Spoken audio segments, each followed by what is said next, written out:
the Twitch to make sure it's on. Yeah, you're on. All right, cool. Welcome, jammers, to the end of this year's jam. You've made it. You guys survived. Most of you are gassed at this point, just waiting to go get some sleep. I thank you for joining us in this part of the ceremony. And we're going to start off from the beginning. How'd this one start? Our first collaboration was done by a few people that we'd like to shout out. And this is our poster that we're going to go ahead and showcase on our social media for this year's event. Uh, so if you guys get a chance, hop into the site poster and give them kudos. This one took a little while to get to, and I love this icon that is our server icon that we're using. So that is where we began, and then teams started a little early this year. We had a 5-day event planned. Some of us got a head start. Some of us did the traditional jam of 48 hours. And everybody got to enjoy the experience of mad crunch time to get their game done. So kudos to you guys for getting through. For those of you that are seasoned veterans, good work. For those of you that are brand new, also good work. Uh, Everybody had their own challenges, and we're excited to see what you come up with. So the way we're going to do this event, it's less about us and all about you. The awesomeness that you guys were be able to create over the time period. Um, so let's start off with our first presenters. Let's go with stop my stream. Who do we have up first? We have Manaflux. Yep. That's me. All right, let's go. All right. Hang on one second. There's a lot of. Oh, okay. Sharing application or sharing screen? Okay, Yep. here we go. All right, there you go. The same nightmare again. Every There's night a lot is too of much. narrative, so I'm gonna try I not to can't talk take through this it. much longer. I'm gonna go mad. Why does this keep happening to me? So, Why me? so this is a narrative-based game. Very very much heavy on the like hide and seek mechanics. So the goal of the game is to find these 3 rooms in each level. My teddy bear. I haven't seen this in years. I gave it to Caleb when he was born, and then... No, let's not think about that. And in the process, you're going to run into um, the big bad in the levels, and your job is just to hide from them, not be seen, and not be caught by them in the process of navigating this maze of rooms. So we have a couple of interesting mechanics. We call it the sanity bar instead of sprint bar. Um, it's really resource heavy. You have to manage the crap out of it in order to make it through. Wasn't I just here? Definitely hard to beat. We've got probably about 45 minutes worth of gameplay. Um, the we also added a waypoint so that you can kind of see where you need to go, but it doesn't tell you exactly where to go. So it still acts like a maze, but you don't feel lost all the time. But that's also connected to your sanity bar, so you have to use it wisely. So it's a resource management style mechanic on top of just regular hide and seek.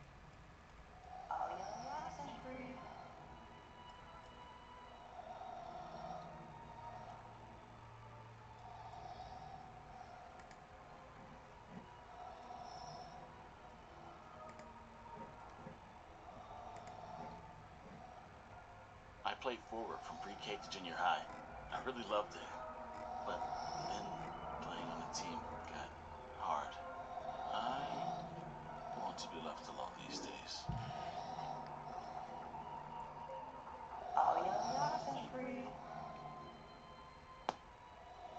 It's called when the walls open because the walls open every time you enter a room to let you gain passage through to the next part. I try not to do a whole lot of backtracking, but sometimes that was necessary, especially in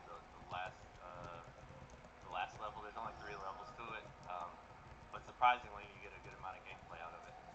So I'll just take you guys through the first level. Caleb was terrified of the dark, so Mom bought this light. At least it lit my way when I had to get to the bathroom. Top bunk isn't as fun in the dark. And then I'll let you explore the rest of the narrative. It's a pretty good story.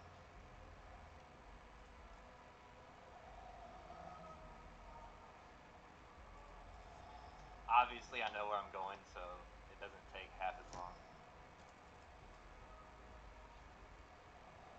But I watched my 13-year-old daughter play this, and it took her like 15 minutes just to get to the second objective. So, yeah, this is the final hallway of the level, and you can run like a crazy madman all the way there.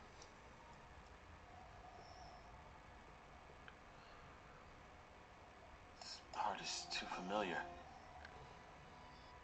And wasn't I just here? And that's it.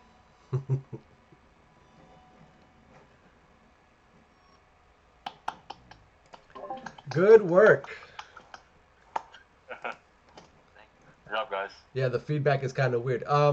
Anybody have any questions for these guys? I have one. Yeah. Yeah. The main character or player character, is he supposed to be like Slender Man or something? No offense. Oh yeah, no. That was just the direction that Chris, our modeler, had for him. So yeah, he didn't have any intentions of him being like that, but we did want things to seem very surreal and horrific. And when we saw that the design for that model, we decided that was the one because it just seemed very out of place and strange. It's all good, man. I have a question. Sorry for being offensive or anything. Oh no, you weren't offensive at all. No. Cool. Now, what was your question? Mine was so after watching the video that gave us, different kind of ideas for we could direct our game in, none of them were horror. So what made you guys want to go with like a horror game, basically? Yeah, I don't remember where I read it, but somewhere I was reading something about mental health, like doing a game about mental health, and it just sparked the idea. So the game's basically this metaphor wrapped up about he's so I guess I didn't explain the story that well in the beginning. So you're playing through Josh, the main character. He's having these nightmares about a repressed memory that he's been having for a while, and your job is to go to the rooms, unlock this narrative, and help him kind of discover this repressed memory that he has. And so the whole process we were working on that metaphor. So the sanity bar is just kind of a way to say, hey, you shouldn't always run from your problems because at some point that's going to come back and get you. You shouldn't hide all the time because hiding from your problems only works for a little bit. And the best way, if you try to just kind of take it head on, sometimes that works too. So it's about a mixture of dealing with your problems in different ways in order to get past that mental block, which was kind of the idea behind the name too, where the wall's open, where you just kind of hit that wall and you can't figure out to get past it. Yeah, so good stuff. Yeah. Any other questions? I just had a quick one. Yeah. How did you implement the AI for the big bad? Oh, that would be Kit. I don't know if he's here. Okay. Yeah, I used a state machine on Unity NavMesh. Okay, yeah, I wasn't sure if it was a state machine or not. Thank you. All right. We'll save you the awkwardness. Standing 3 count. 3, 2, 1. Congratulations, guys, on making the event. Good job.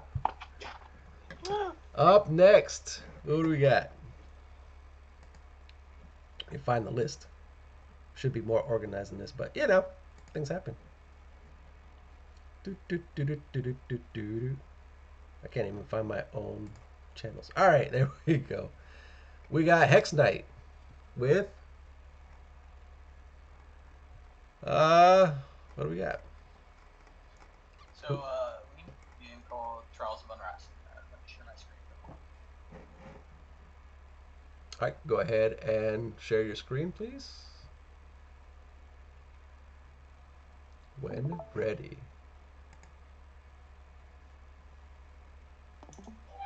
All right. I assume people can hear sound effects. Yep, totally can. All right, cool. I'm gonna turn it down because F1 messed us up on mixing. So. All right. All right. So, anyways, we changed our name. We're not just Team Hex Night. We're Lost Light. Because yeah. So it was myself. Bart Hip did our music. Garen T wrote the story. Jacob W was a programmer. Miguel Sintra and Nathan Wilcox were sound designers. Nicole Tab and Travis Oasley were 3D artists. Myself and Sam Bartels were designer developers. So 9-person team. It was interesting. I haven't worked with quite such a large team before, so that was pretty cool. Anyways, so this game is kind of a joke idea on the worst RPG quest ever.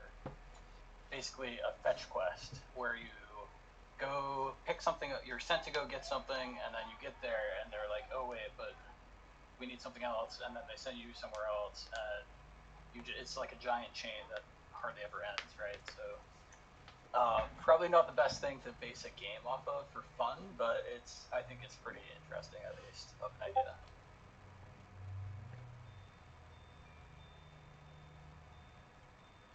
So the idea is you're this young boy named Owen, and you have lost your favorite pillow. So you're looking out for a quest, on a quest basically to go find your lost pillow. And so you talk to your mom. I said that's what you're listening to, is these guys presenting their games. Yeah. I'm just going to skip through it. Okay. There's a lot. You want some water? You want a blanket, Bo? So you want to lay down? Basically, she's supposed to tell you to come get the pie and deliver it to you want to lay down? the next person, but obviously you don't know who is who, so you're probably going to wander around and talk. You'll come up to these crazy characters that you're like, okay, who are you? Can't do anything there. So.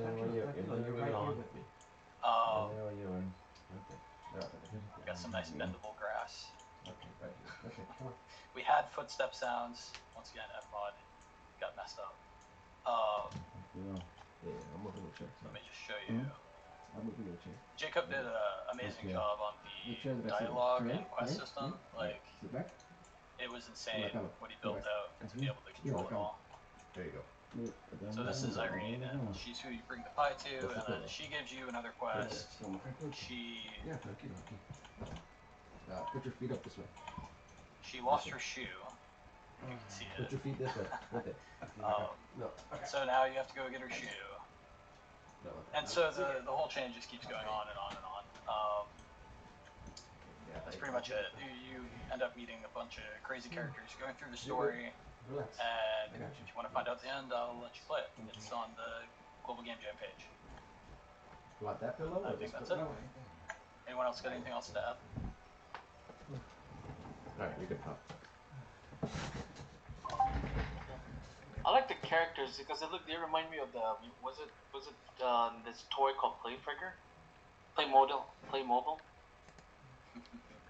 Yeah, no, you're talking about Playmobil? Yeah, Playmobil. Yeah. Yeah, Nicole, our artist, had a joke that she could go work for Fisher Price. Yeah, they're so adorable because I used to play them a lot when I was a child. But that's it. Anyone else from my team got anything to add? Yeah, so I'll add a little bit of sound design because a lot of it didn't get in there just because Fmod was giving some issues. But we did some cool things where, so each of the houses that the characters are kind of standing in front of, they have some ambient sounds that play out of them that kind of give you hints of like what that character would be. So the one character is a crazy cat lady. If you go stand near the house, which I don't know if it fully got implemented or not, you can like hear you'll hear a whole bunch of like cats in the background and stuff like that. So like we did some cool things with that. There was also kind of like this gibberish dialogue with the text boxes that same thing didn't quite get in there properly, but there were some cool things that we had planned sound design wise.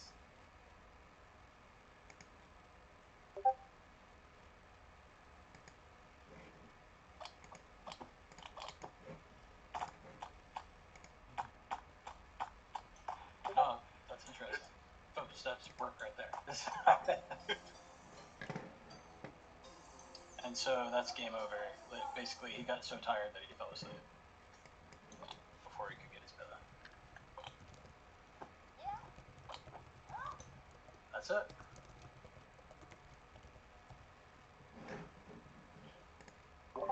Cool, good work, guys. Yay! No, I love the look of it, and I'm looking forward to playing the adventure there. Oh, in case you guys are wondering who's talking in the background, that's me. So, yep. One of my fun settings that I didn't put right. All right, who's next? We got. I have one more comment about that game though, because I just remember it reminds me of this game called Sleepwalker on PC, but that's like a long time ago. I think it was like in the early 90s. Oh wow, interesting. I'll have to check that out.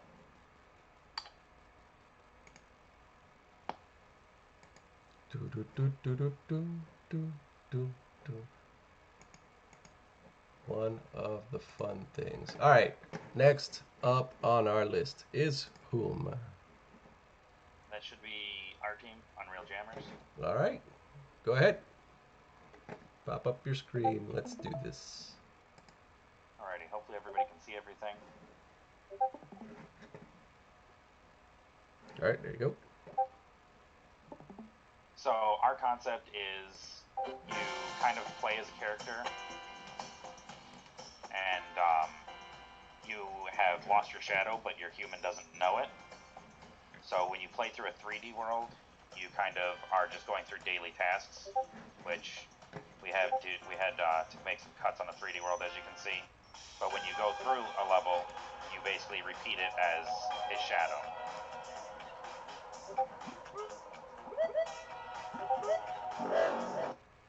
But basically we have it where it wants to force open in Steam VR, so only if you die like that, you pretty much get a crash execution like this, where we have no more control. But the premise is that you go through all the levels as your 3D, and the puzzle levels are in the 2D world.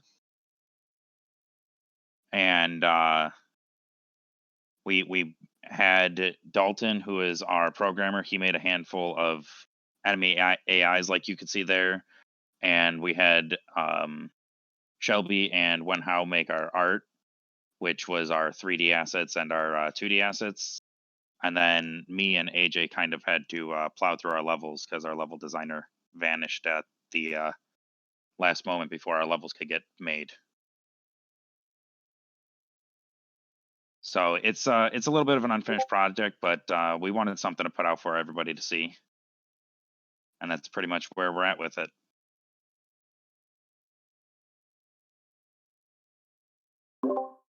Was the game designed to be VR as well?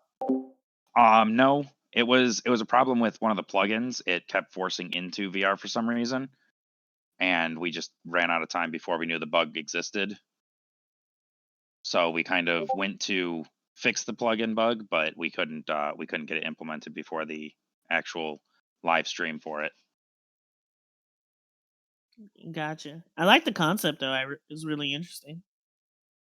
Yeah, we actually had a really good time with working with the concept. We just kind of we had some team troubles throughout the first few days, and it kind of cut our time short on how much we had to do. Most of that game was actually built just last night, but yeah, it's not meant to be in VR. It was some weird plugin with Unreal. So in the 3D to 2D, how did you do that transition if it was working? The normal transition, we have a collision box that runs a trigger, and when we put it in the world and the character overlaps it, it changes back and forth. And the idea was that you could basically play through as a 3D character and have small little interactions in the world that would change the shadow world. And when you go to the shadow world, you'd have to go through all the puzzles. I see. Oh, that's a cool idea.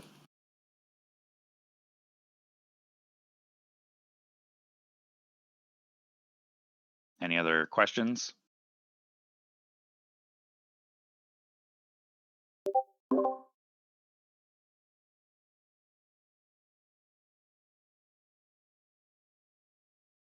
Yay! Yeah. Woo! Yeah.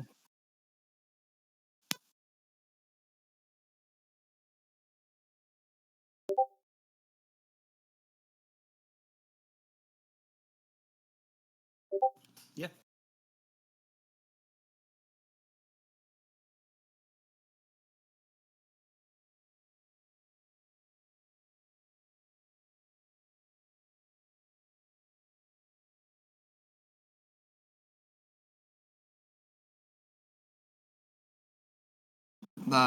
Should be Team Primordial Soup.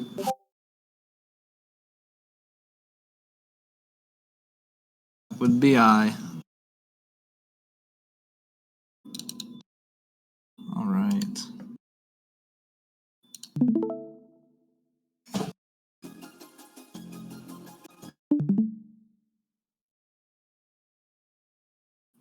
So this is Team Primordial Soup's game. It's titled Orion's Quest. Go ahead and do the credits here real fast. It's our team of 9. So we've got we got one music guy. We have Townsend. We have Michael, Will, Najee, and Alexis on art, and then myself, Daniel, and Robert for the design. But let's go ahead and start the game. And it's, needless to say, unfinished. We had originally planned to have it, you are this kind of chibi sprite here, and you are on the hunt for Orion's belt. He lost his belt. So you're hunting for 3 stars, across 3 worlds. Your enemies here are scorpions. They will auto-navigate to you, or just come straight at you. And your main weapon is going to be the sword. We wanted to do a bow as well, but it wasn't working out, among other things like art assets. But it would be, this first level is tutorial based, so learning, teaching you different things. So kind of a safe space here to fight the scorpions. And then here, these orange ones here are also supposed to be shooting projectiles, but in the last about couple hours, it stopped working. Trying to get the projectiles to actually deal damage to the player, but at least the normal ones do the damage. These are supposed to be some interactable doors, and you're requiring a key, so forcing you to dodge and weave or take out these scorpions. The reason we chose the scorpions was because Orion's nemesis is Scorpius. So here you're at the end of the first level, and the boss fight would have involved him charging at you to you have to hide behind the rocks for him to run into it, and that's when you can actually strike him. But if you weren't close enough, he would just shoot you with projectiles from a distance.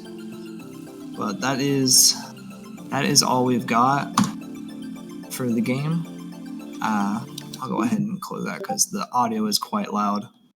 But is there any questions, I guess, on that? I know it's not too much. Okay, I have a question about the melee attack. Is that supposed to be a sword? Yes, a sword swing. Oh, okay. Yeah. But that was probably one of the very few animations we actually had was the sword animation. So yeah, kind of did what we could with it. All right, it's all good, man. Yeah. Oh, we're pretty proud of it. Like most of our team was all like first year jammers, so we kind of did a good job on what we put together. On top of real life coming being an issue, but yeah. Did you guys make that music? Yes, Townsend. All original music. We even had original sound effects and everything. We even had another song too for the boss battle, but we didn't get to put it in. Dang, But that, yes. I like that. I like that song a lot. Thank you, dude. But yeah, that's really it. Any more questions?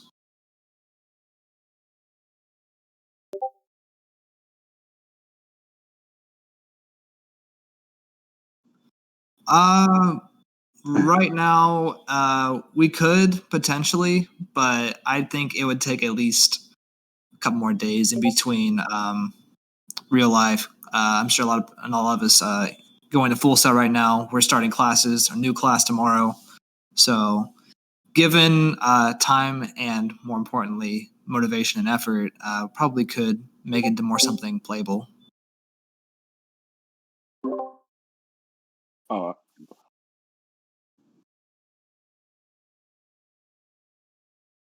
Absolutely.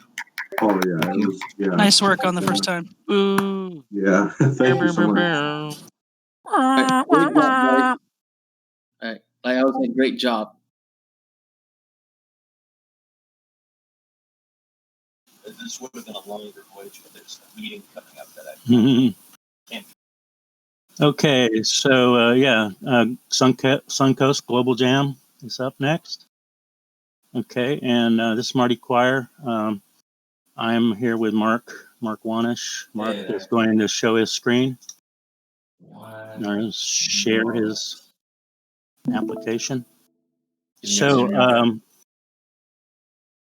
I better look at it too. So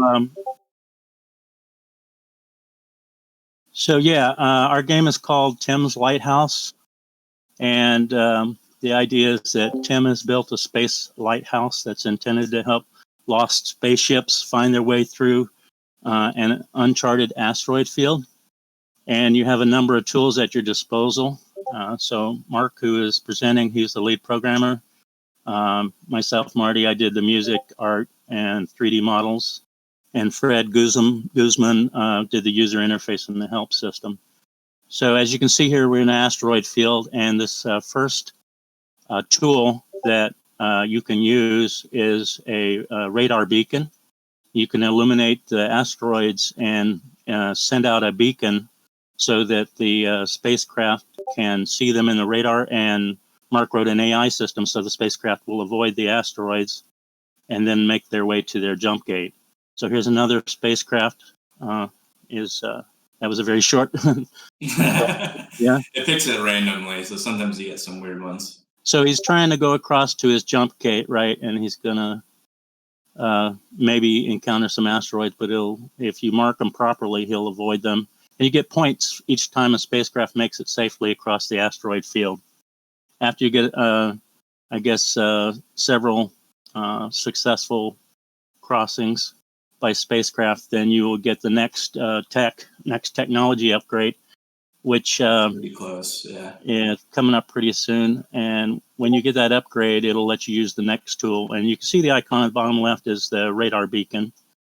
We keep track of the energy of the lighthouse and the energy of the spacecraft. And of course, if the spacecraft uses up all of its shields, then it's going to be bad news for that spacecraft. And he's kind of jammed between two asteroids, but he made it around. Yeah, and he did a good job. Yeah. So then he gets it to the jump gate, and we get some more points. So, Mark, I'm not hearing any music. Did you share your application? I'm sharing the application. Okay. Yeah, I'm not sure how to share sound. I'm sharing the screen actually. Hang on, let me. Yeah, and you need to share application.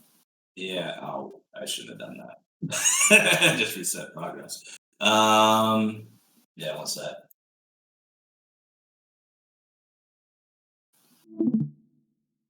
Sorry, everybody. So, as I mentioned, Fred Guzman, who's not with us right now, he implemented a nice help system. So you can go through that help system, and it explains here. Mark is showing that now. You can step through it. You see the scoring controls and the credits and all that. And then you can go on to play. And now we can hear the music. Yep. You can hear sound now? Yes. Ah, fantastic. Yeah, I like that since I wrote the music.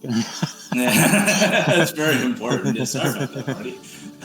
And Marty wrote like 5 songs for this. Is that? Yeah, that's right, and some sound effects and such. So the spacecraft models I did not make up, but we did model all the other 3D objects. The asteroids and the spacecraft are freeware. But yeah, so Mark's going to have to work hard to get to the next level, which allows you to use the next technology, which is pusher pods. And the pusher pods allow you to push the asteroids away. Every time a ship makes it across, we add a couple asteroids as well, just to ramp up the difficulty some. And the controls are set up. You use the mouse, and so the mouse buttons allow you to launch one of these 3 technologies, either the radar beacon, the pusher pods, and then the final technologies that you can use on the 3rd level is actual energy cannon. And so the cannon can destroy the asteroids, but of course it's a big energy hit on the lighthouse to use the cannon, so you have to manage your energy as well. If you want, so we're not waiting, I can just switch over to Unity and turn them on real quick and just have So them Mark Mark showed that you can also orbit the lighthouse to see it at different viewpoints. Yeah. So the A and the D keys are allowing you to shift your viewpoint in case you want to get a better view of a particular ship path. And you can do that while you're shooting, while you're steering. Right now we're set up for mouse and keyboard, but we did talk about maybe having Xbox controller as well. Here we go. We got the second. Now you have your pusher pods are now enabled. And so when you do use a pusher pod, it'll cause the asteroid to push away from the lighthouse. Yeah, and the different tools use different amounts of energy, so you kind of have to manage your resources a little bit.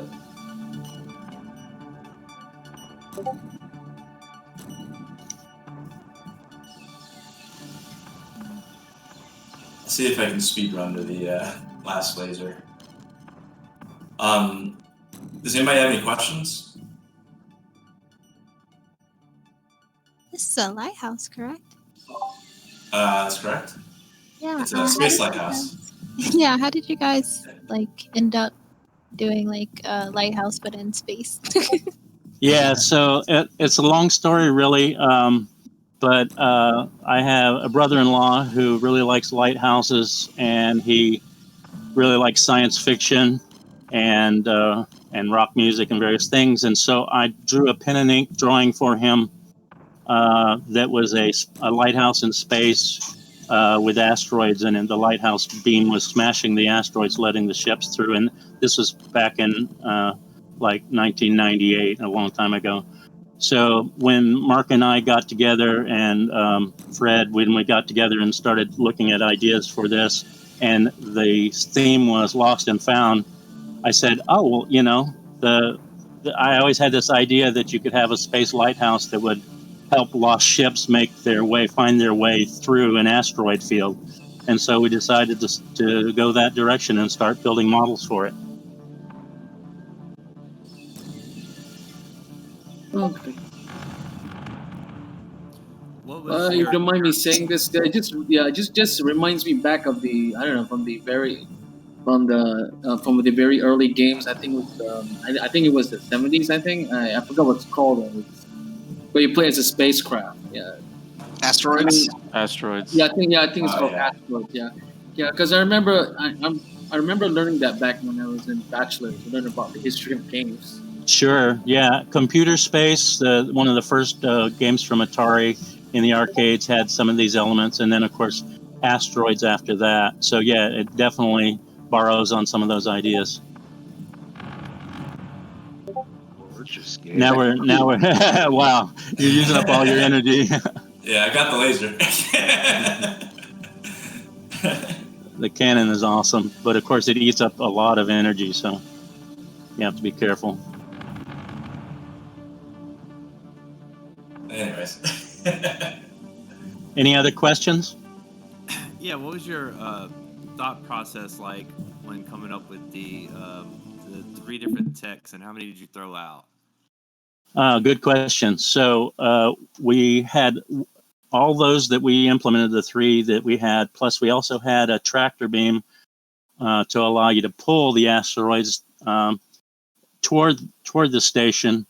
And we didn't have time to implement that, and some of us thought maybe that's not a good idea anyway, to pull asteroids toward the station. So we dropped that one. Thank you. Yeah. Are you guys going to continue development? Absolutely. I think that'd be really fun. we were pretty jammed, jazzed up about the way it all came together, and really enjoyed working with Mark and Fred on this one. We had worked together on other Suncoast game jams and had fun. And this is the first one we've had to do remotely, but it worked out well. So yeah, we definitely like to push ahead with this one. Yeah, 100%. Awesome. Good luck, guys. Thank you. Thanks.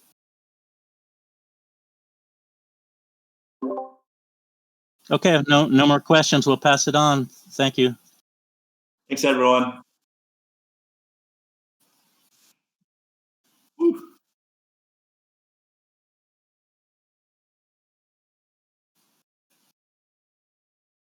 It should be a Steam Cool with a K. Let me just share my screen. Okay.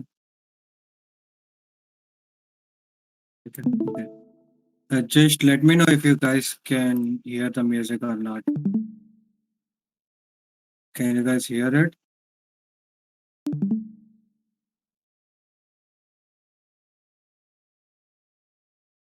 It should be sharing the application. I see your Windows Finder. Okay, 1 sec. Let me just make sure I'm sharing it perfectly. Okay, it seems like I cannot somehow share it, but I'll just share my screen. So sorry if you guys cannot hear music, but we do have. But yeah. Okay, so we are Team Cool, but with a K. We are a team of 8 people. So basically, the game is all about finding your memories. You have been in an accident, you have lost all of your senses as well as your memory. So before starting the game, I would like to just have like a disclaimer that this game contains flashing lights. So like if anyone has epilepsy problems or something, just be sure to like disconnect. But I'll start with the game. Yeah, so it starts with the prologue where you meet with an accident and then you are somehow transported into a room. But you start with none of your senses other than touch. So as you can see, there is a blind icon which denotes you cannot see. If you move, well, you can see there are ripples sent out. These ripples basically denote that you can feel your surroundings, and that is how you make through some part of the game. So you start in a basement, and well, it looks like the door ahead is locked. We need to find the key to it. Okay, I found the key, and let me just open up the door. Along with like going through the rooms in your house, you also go through some of your memories. We planned on having voice recordings for these, but due to the time constraints, we couldn't achieve that. So there seems to be an item missing. Luckily, I know where it is. So we'll keep moving. Deep, you can't hear the music. Oh yeah, that is because I cannot somehow share just a window. So Try it now that the game is open, because before I don't think the game was open. okay, let me see. It was open for sure. Change windows. Let me know if you guys can see the game or not. No, I just see the browser. Deep, it was there. Go back to the applications. It's GGJ 2021. It doesn't show up as Sense. I'm trying to look all of the applications that have. Oh, okay. Let me see if you guys can see it now. Yeah, we can see it, Deep. Okay. Then sorry for the start, but yeah. I have to basically place a picture frame over here. This is also related to the story, so it connects you to your forgotten memories. Once I enter this room, I get the sense of hearing back. So now at the start of the game, there was no music. You can just feel touch. But now you can also hear your surroundings. We had a lot of ideas on the sound effects, but we couldn't get most of the things done. Also, this game is more about exploring rather than surviving. It doesn't have uh like an end game, not like an end game, like a restart or something, but it's like just a keep exploring. I think I read my books in the washroom. Don't ask me why. But let me see, where do books belong? Probably a bookshelf. Which email, but it did go successfully. And I guess that opens up another door. The kitchen used to be locked, but yeah. Brother left home infuriated. I ran back to catch him, but what the hell happened after that? So, our more focus on in this game was like on the story as well as the designing the whole house. We tried to keep this house like a normal American household where there is only a couple living, but we also wanted to have like flashbacks. And right now what you just experienced is like getting your vision back. So as you can see now, you can see your surroundings, but this comes with a challenge that since you gained your eyesight suddenly, it goes off after some time, and the eyesight has a cooldown, so you cannot keep using it. This makes the game a bit tough. So your main goal is to find your memories by exploring the house and somehow get out of the house. But just to show the aesthetics of the game, I would like to turn on the vision. We focused more on the lighting as well because we wanted some kind of a mystery. And another thing is that we at first we thought it will be more of mystery, but turns out when we started playing the play testing the game, it turned out more to be a horror. So we also faced many issues with the engine, which were like last minute, but we somehow solved it without even doing anything. So that was good for us. This is the basement where you start. And I guess then let's head out of the house. I don't think you showed the kitchen. Oh yeah.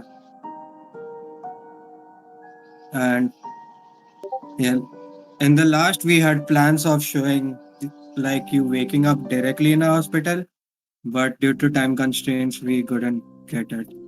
And lastly, I would like to thank my team. Like, we had to struggle through a lot with getting our timings correct, our communication correct, since most of the people had to go for jobs during the weekdays. But in the end, we are very happy with what we obtained and we still wish to continue on the game. Then I'll direct it to any questions.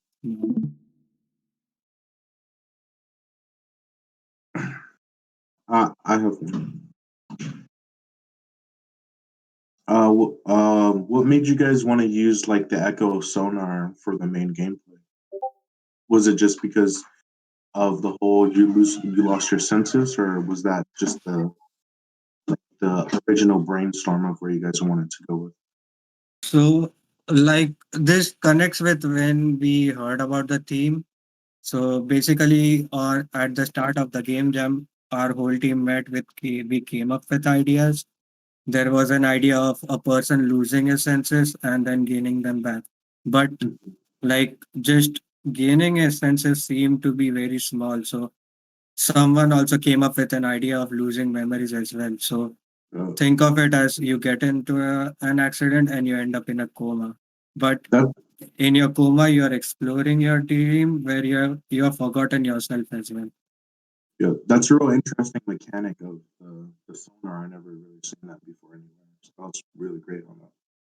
I would give a huge shout out to our programmers, Zachary and Garrison, because they worked really hard to get the mechanics nailed down. I mean, they used to work until late nights to just get the mechanics prototyped and polished. That was going to be my question. Was how did you go about getting that sonar effect to begin with? I would direct that to Zachary to answer. Hi. Yeah, that was just basically whenever the character's blind, you just apply material to the first person camera, which uses like a sphere mask and the world position of the pixel on screen and gets the camera position as well. And then you basically just apply a sine function to the radius of that sphere mask, and it's the radius that you're altering as it expands. Okay. And then you lerp between black and whatever the color of the whatever color you've chosen for the ripple effect. And I'm assuming you could adjust the intensity of that to do different stylized versions of that. Yeah, you can change the color of it, you can slow it down, you can change the minimum and maximum radius of the sphere mask, or you could even just have it like instead of say displaying a ripple color, it could just display what the world actually looks like to an unshaded camera. So pretty much whatever you want to do with it. Awesome. Thank you. Yeah. Your guys' game reminded me of our final project pitch. It didn't get picked, but it was pretty much the same concept. It's actually a really cool idea you guys have. We wanted to have more of the story in. We actually had a full fleshed out story, but then we had to scope it to get it smaller because we were lagging behind to accomplish our stuff.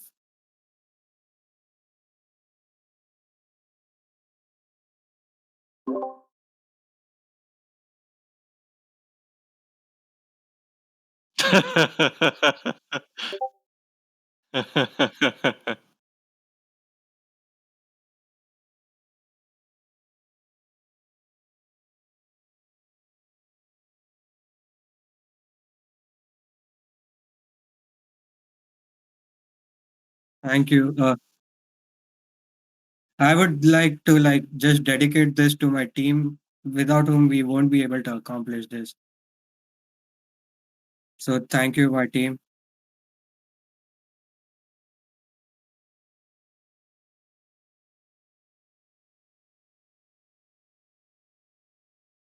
Thank you.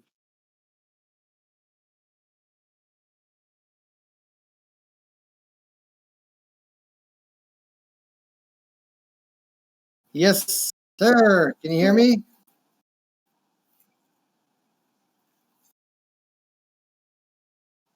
Okay.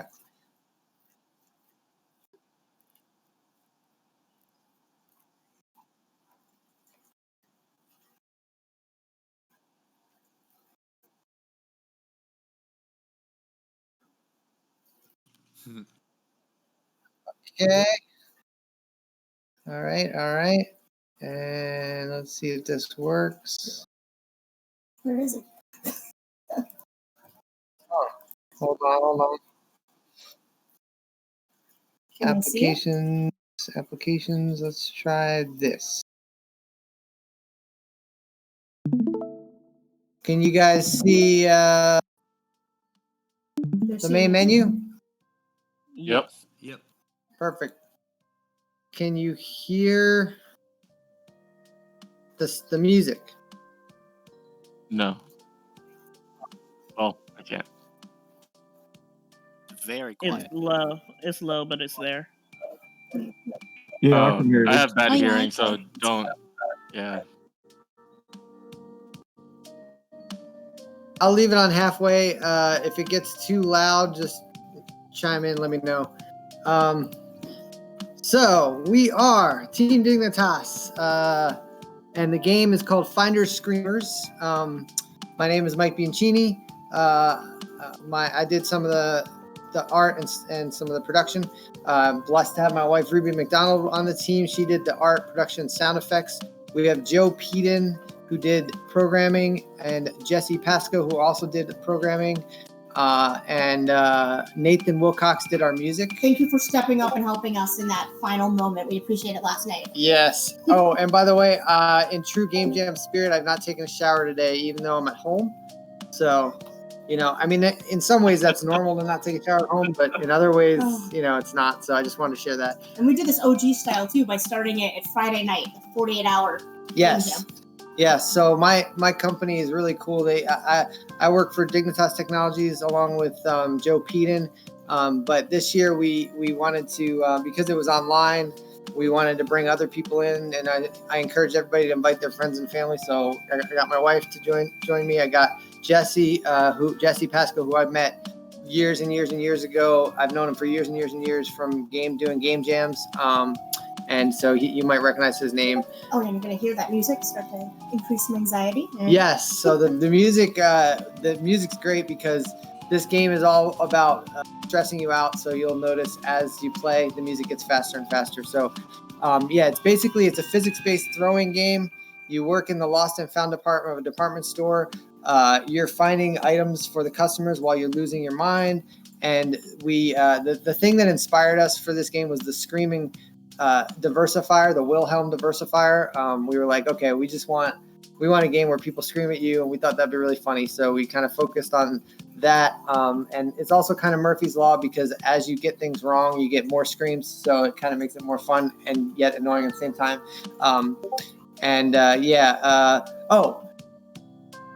to talk about the screams real quick because my wife plays Among Us like all the time. And when she plays Among Us in hide and seek mode and they start chasing her, she starts screaming. So he did all the scream sound effects for us, and you'll get to hear that. And I figured who gets screamed at more than, people in retail and customer service.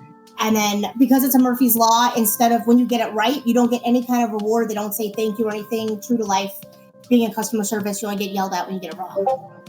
Yeah, so I'm going to start playing and then we can talk a little bit more. So, can you hear the mumbling? It's a little low. And then they start getting angrier as they're waiting. Can you guys hear that? Yeah. Yeah, we can hear it. So if All it's right. a mess and you So as you can see, this guy wants a yellow shirt with a smiley face. Yellow shirt, smiley face. No, not that. Oh, I missed it. Oh no. He's getting mad. Ah, I lost him. it's just it makes you hate people the more you play this. Yeah. Because this is actual real life for some people. So Jesse Pasco did really awesome things on this game. So did Joe Peden. The tagging system was really cool, where the players or the customers have specific things they want, but you kind of get like points for getting it partially right. So I was going to ask Jesse to talk about that a little bit. Hey, yeah, I can talk about the tags. So basically, you can see how they have a list of things that they want. Every item in the game has a bunch of these tags on it, and sorry, I'm getting distracted by something not working. All the different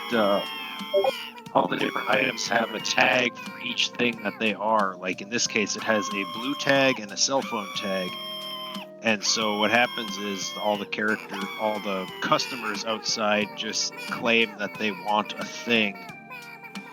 And like they just say, they pick an item in the room, and then they just tell you all the tags in it. And so then that basically, yeah, that's about it. And I was really proud of. Oh, sorry, Jesse. What was there? Any other stuff you wanted to talk about in the game?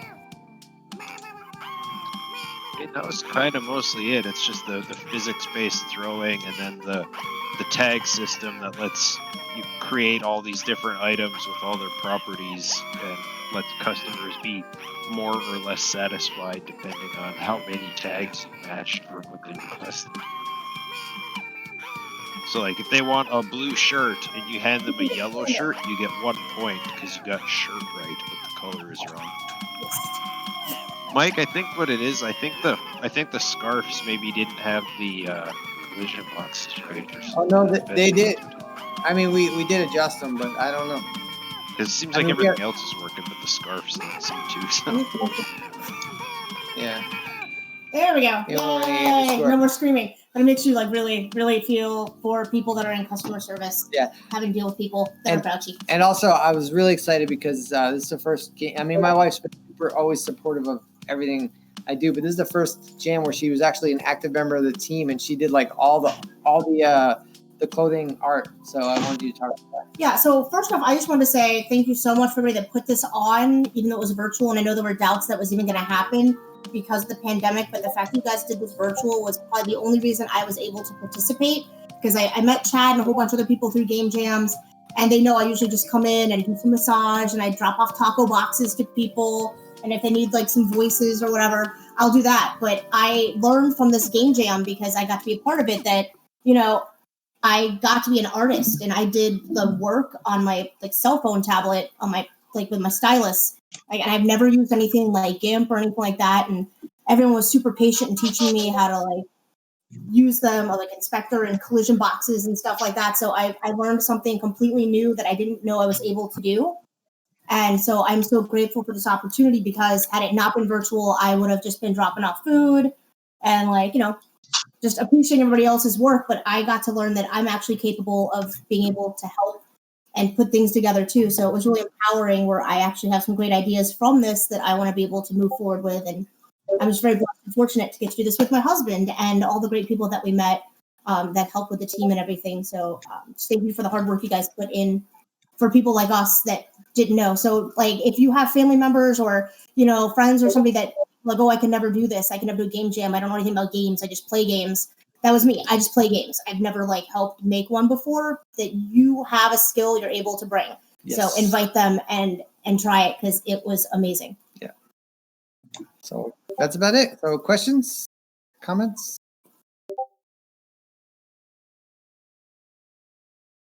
I remember playing your guys' game with the build. It was crazy stressful. But it was fun. It was really fun. So I just wanted to add that little sense. Thank you. Who was that? I think that was, I forget. I saw the comment, but cool. Anybody else?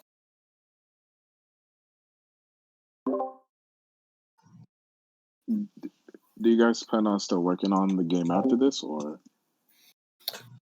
I can't speak for the team because we did talk about how it'd be really cool, like in VR, to do that like job simulator or something. So I can't speak for everybody. I know I'm not planning on working on it personally, just because other projects and stuff. But I mean, it's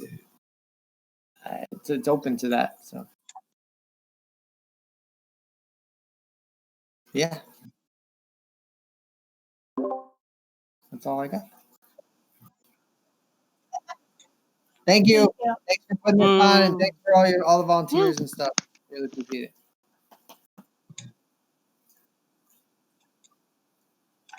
Yeah.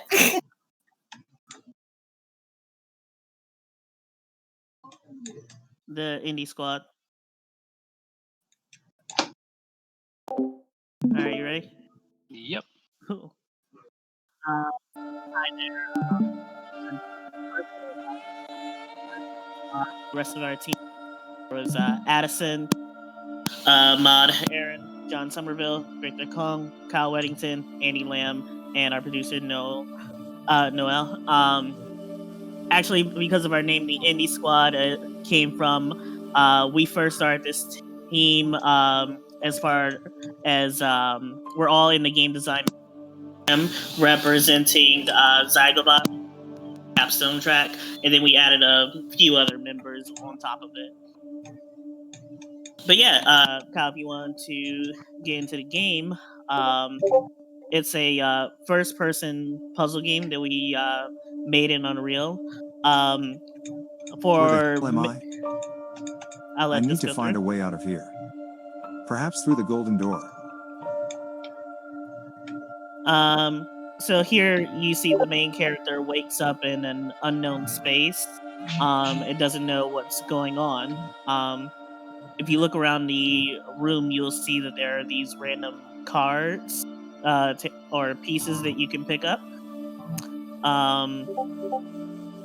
And so you can see that that's puzzle piece 7. What happens if you find them all?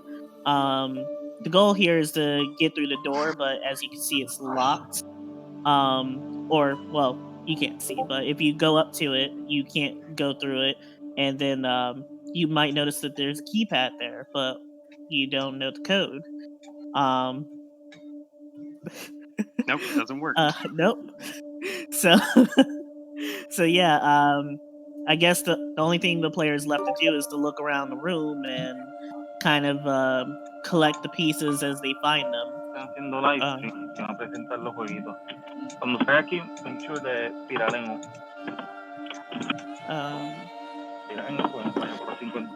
All right. As I mentioned before, this is made in Unreal for a lot of us. Actually, this was our first time using Unreal. Kyle is the exception, who's been using it longest. So we kept kind of like asking him, like, "Hey, how do I do this in Unreal?" And then I end up not knowing the answer and having to Google it. Yeah. So we're trying to like show you guys all the different models and stuff. The models were either all done by a mod or BSPs by Kyle. So like the chest was a mod, but like this bookshelf was all made using BSPs done by Kyle. And I think that's the last piece now. Once you have, nope, you're still missing one. Where? On yep. Yes, up there. So the puzzles are all cleverly hidden, and once you have them all, now you have to do a sliding block puzzle to try and put the image together. This was done by our programmer Andy, and it came out really well. Now we will showcase the full game because it is it's pretty small, and but for story reasons, I'm going to neglect from saying some things about the main character until the very end. But I'm not the best at these puzzles, so you might need to just wait a minute for me. apologize about that. No problemo.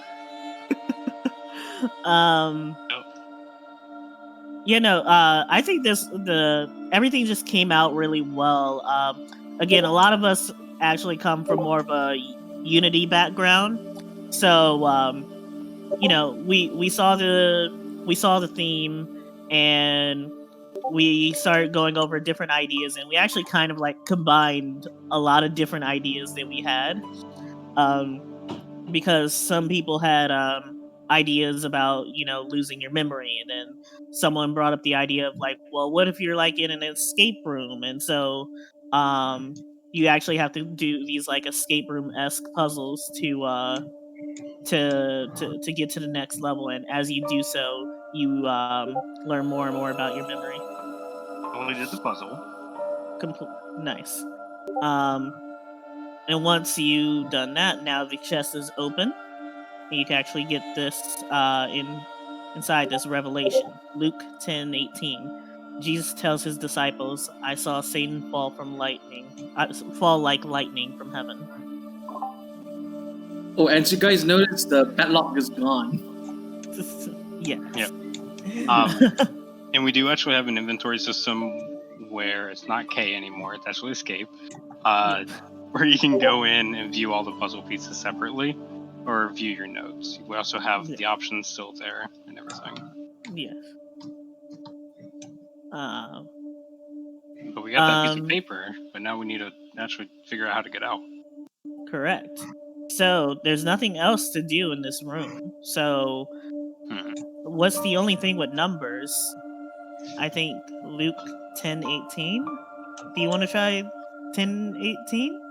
Yes. And look at that, the door open. All right, let's go on to the next one. This place doesn't really feel like anything, but oddly feels familiar. Well, seems like there's another door to try and unlock. All right, so in this room, it's a similar looking room, but as you see, things are much darker. The lights are out in places, so we have our flashlight or our blacklight in our hand here that might be able to help reveal some of the areas and light them up. Oh, is that something on the wall? What does that look like? Kind of looks like a lamp, maybe. Yeah. I think is there a lamp in this room somewhere? Yeah. Oh. I wonder if you can interact with it.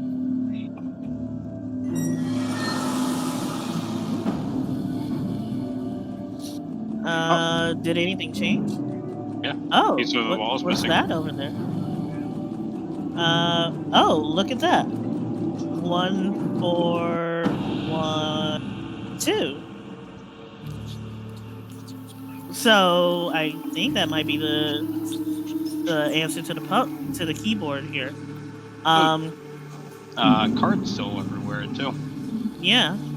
Well, let's see what happens if we get all the cards, and we'll see if that number was right, or if anything was missing, or maybe it was only partially right.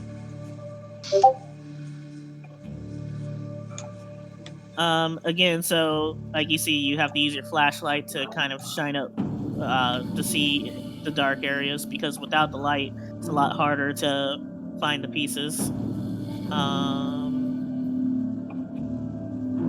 And I think that might have been... No, there's the one under the table there. And there you go. I think now it's actually all of them. And then you do another sliding block puzzle. They're so fun. They're fun. Yeah, they are. But part of the reason why we had the lamp in this room was because in case the player was kind of fed up with sliding block puzzles, and the idea of using like shadows as a puzzle was also something that was an original idea that we wanted to incorporate in some way. So again, we really try to use everyone's ideas, and I think we put everything together kind of really well. Like I'm happy with the product, how it came out. Oh yeah, it's definitely like it's a lot better than it was whenever you first started, and once we actually started getting, more of the actual ideas down and started fleshing them out a little bit better, it worked a lot better. So I'm like, and I think one thing that really helped with us was again our team was really collaborative. Like not one person just worked on one thing. It was always like, I'm going to start this. Hey, you have more experience with this part. You want to help out, or you want to help finish this or tweak this. So like I worked on the inventory a lot, and Andy did the block puzzle, and so we worked together to kind of get like the pieces of the puzzle like into your inventory and collect them, so that the player will actually be able to get the pieces, see which ones they have, and then once they were done, then play the block puzzle.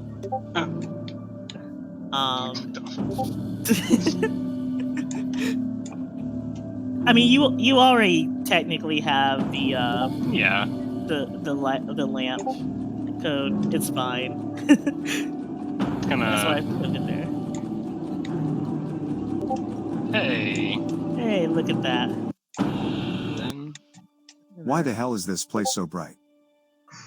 But oddly it feels really familiar, and a little homely. The void. What's that smell? The smell of something comforting, something burning? So we hear the player kind of, speaking about stuff burning in this very white room. The only thing that we can really interact with is one piece of paper. Yep. Relation I know where you... 213. Mm-hmm. Go ahead, TJ. I know where you live, where Satan has his thrones. Revelation 0213. I guess the only thing we can really do is input 0213. Yep. Ah, now I remember. This is my domain. I am finally home. I am Lucifer. And that was the big twist at the end. The entire time you were playing as Lucifer, but you had no memory, and the concept was that Lucifer's like having a nightmare of like being in heaven and going through purgatory and eventually ending back home in hell. That's why. Yeah. It follows a lot of the story of Lucifer falling, or being a fallen angel, and obviously being casted out of heaven and going eventually to hell. So that's it. And that's why we have the tarot cards of like the Fool's Journey and like the Hanged Man, because of the references, as well as we literally have the Revelations Bible verses that we pulled for the codes.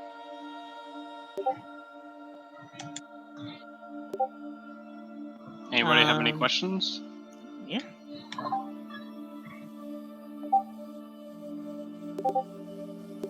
How long did it take you guys to do the inventory system and stuff? I got that working in I think I got that working on Saturday. Friday. I got it working in one day. It didn't take that long.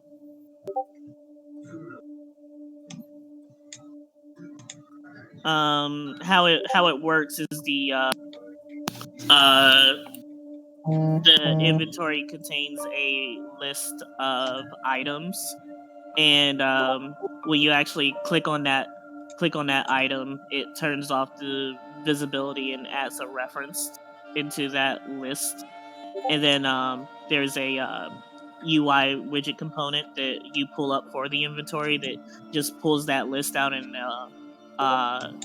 it's separated between the notes and the puzzle pieces.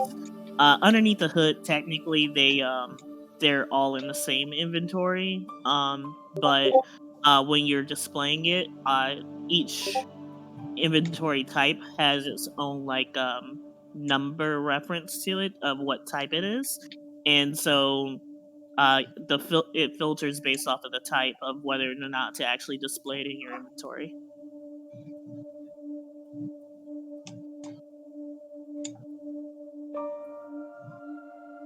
Any other questions?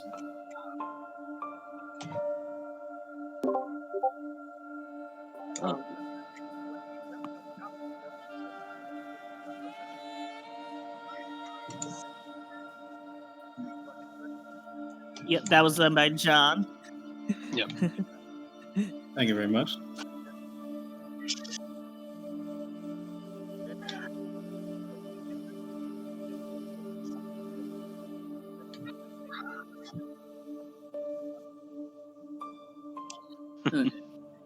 Now, I'd like to also to add that I'm the artist for this game, and I also made surprises for them as well. I made surprise models.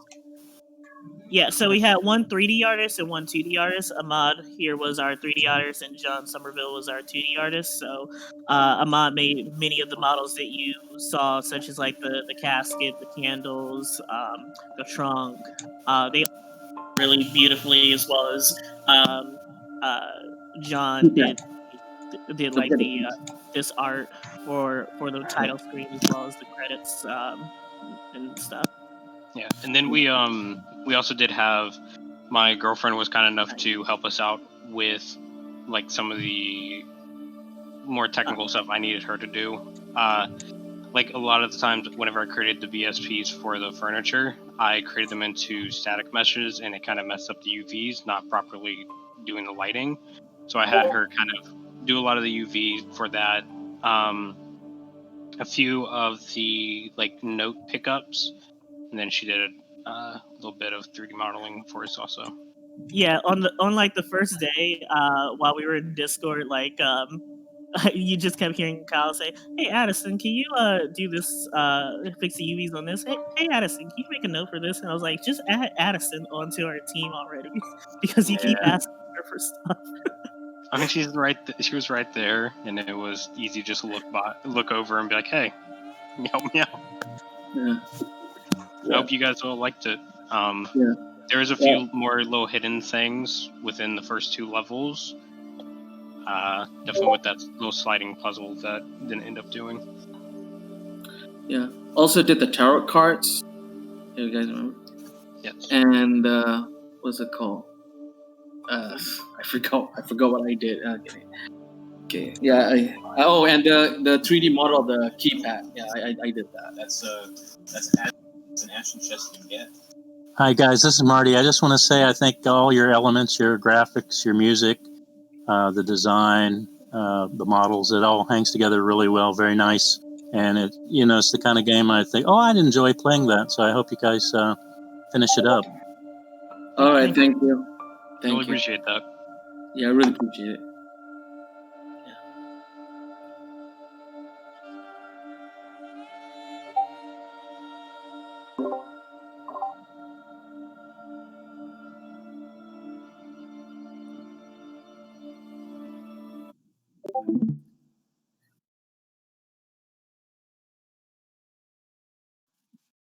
Yeah, thank you.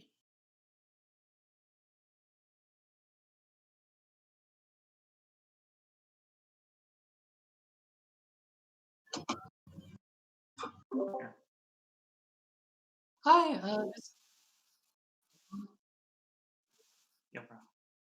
hey, so my name's Leah. We're Team Naeda. I'm also here with Nick. He's he was one of the programmers for this game.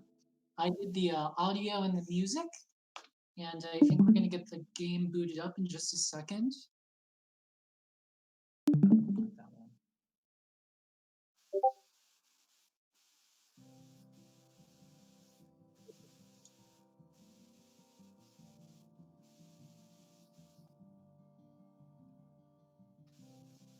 All right, so this game, so we originally, our plan was for the concept of the game, it would be about a greyhound who gets separated from his dog parent in the woods because of a tornado, and the game was kind of a very expansive idea where you'd be like going on this adventure through the woods, and like you'd have to choose like alternating paths, and you'd have this hunger meter. And we kind of realized that we didn't have enough time to fully implement an entire game based on that vision. But what we did have was one of our like gameplay mechanics was that the dog would have to hunt rabbits and other types of small critters to survive while he's making his way through the woods. So we decided to just kind of pivot and make almost like a mini game as our whole game. So what we have right now is just the dog hunting rabbits, and then we kind of made a full little game based around that. So I'm gonna have Nick go ahead and start playing. And you can see we've got if I don't eat something, I'll starve. So you can sprint. You can also bite. So if you want to bite a rabbit, yep. And Alex did all of the art for this game, and he did some vector art for the creatures, and he even went and looked at like slowed down walk cycles for actual greyhounds, and made a whole animation for that. So he did a really good job with the dog animation, I think. But you can see since we were like, well, this is just a mini game, how can we make this a fun little thing? We made it so that the rabbits can merge and get bigger and bigger until they turn into a mega rabbit that's worth a lot of points. So if the dog eats this rabbit that's gotten huge, then he gets full almost immediately. So he's almost full. The rabbits usually don't fly into the sky. I don't know why it's doing that this time. They're free. But so it's, yeah, you can bite, you can backstep, you can sprint, and you can't lose the game yet, but you can win the game. So here's the victory screen. This very silly looking human is actually the protagonist of our previous Game Jam game. So that was just a little Easter egg. We thought it'd be fun for the dog to be the owner of or for the owner of the dog to be the guy from our previous Game Jam game. So it's a really short little game, but you know, it's almost got like a New Game Plus where the happy music continues into the title. So yeah, it's really short, but I think our team was really happy with how this turned out. It was very funny, and we all enjoyed making it. So yeah, that's more or less it. We kind of were like, well, we have this big idea, but since we only have a little bit of time, let's make something that's gonna make all of us laugh and enjoy ourselves. So, do you want to eat the big rabbit? I ate the big rabbit. I miss my master. I hope he's okay. So you know, the finished version, you'd have the dog's psychological internal monologue going as you're making decisions, and that would kind of cue you in on how well you're doing as you're traversing the forest. But right now, it's just kind of flavor text. So yeah, it's a really small little game, but that's pretty much it. Any questions?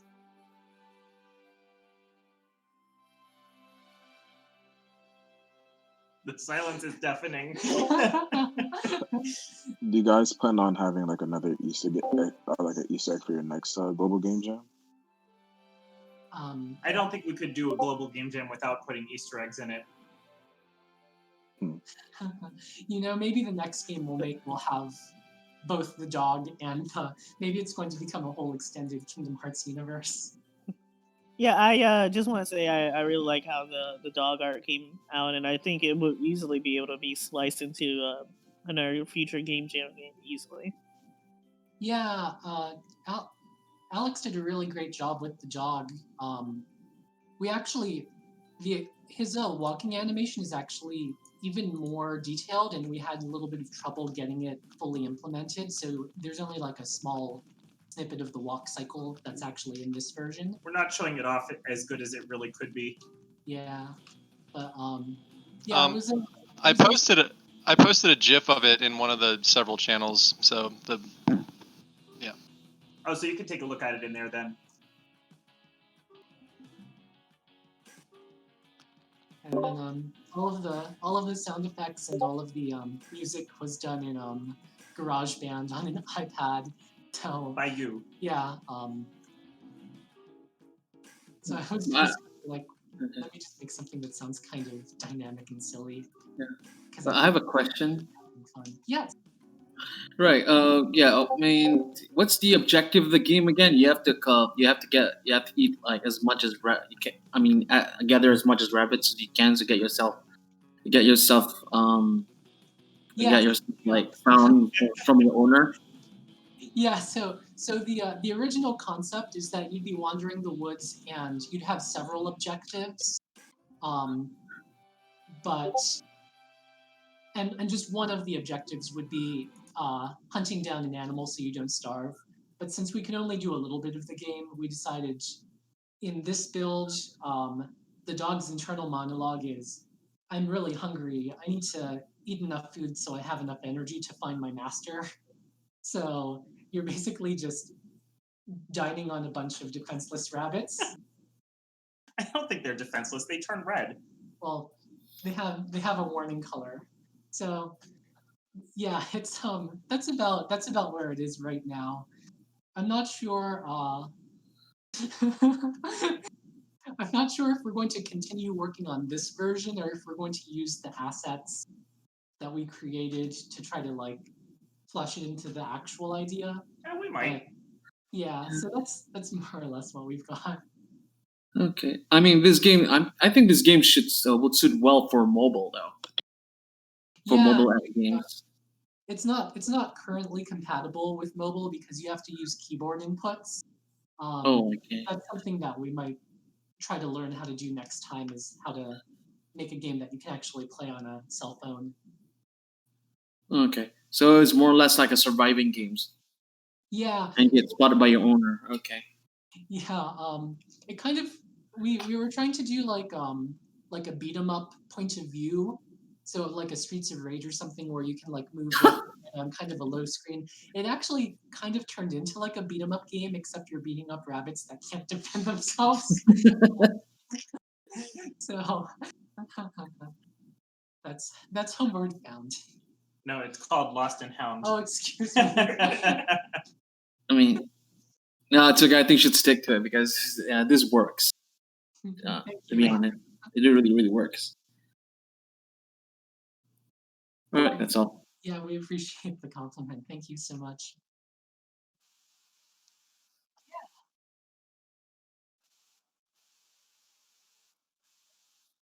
Yeah, we did the Global Game Jam over at Suncoast last year. It's the same team, so it's Nick, me, Theo, Alex, and Adam. So I did the sound, Alex did the art, and then everyone else did programming. So this is our second game jam.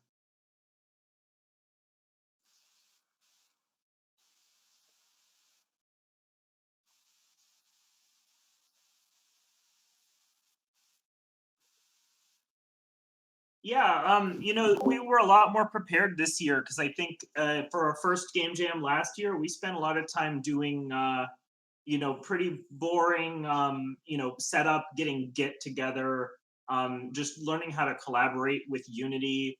And we got all that out of the way for this year just because of our experience. So we could dedicate a lot more time to thinking through the game and making it prettier, and yeah, so it works a lot better than our game did last year at this point in the game jam.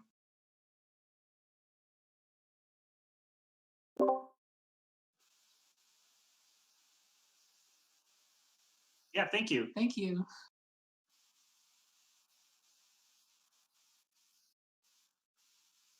Thanks.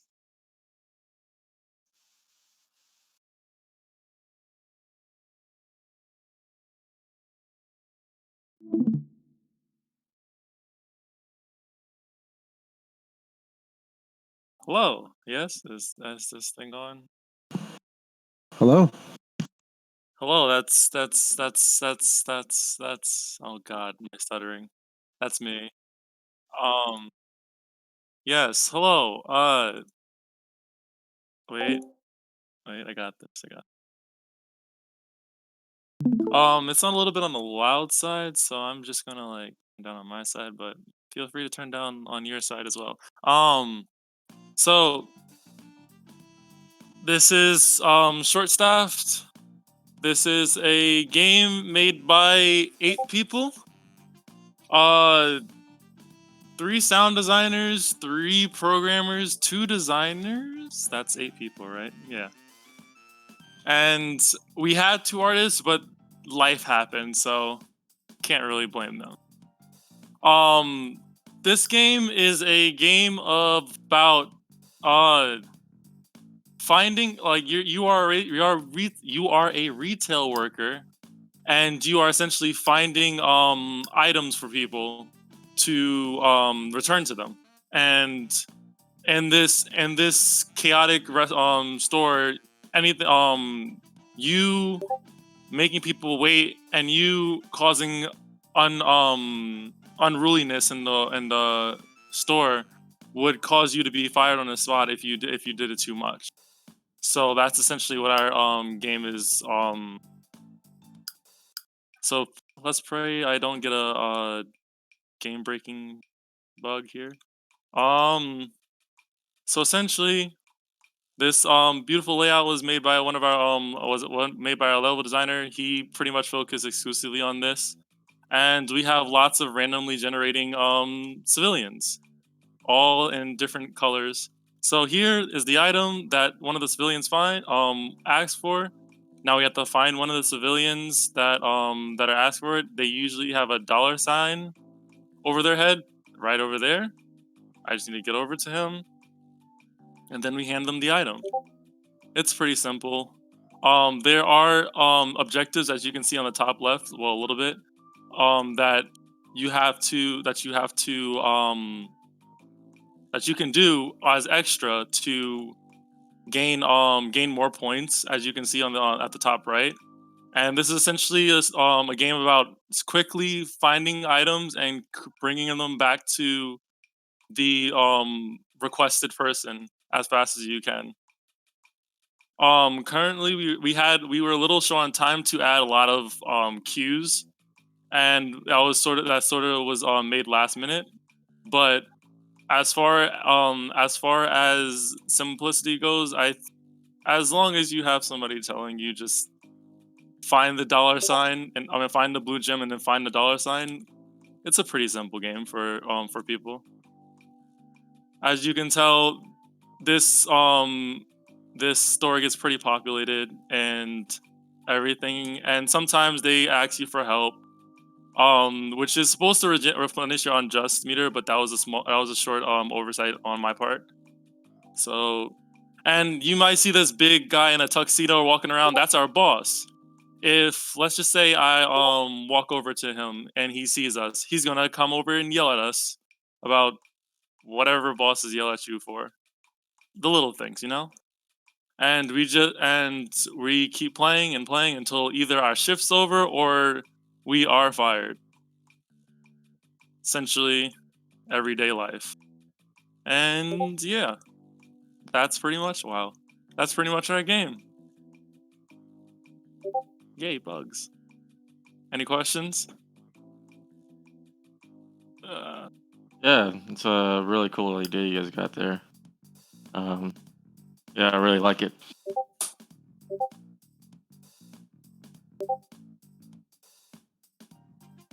Did you guys ever think about doing that for mobile?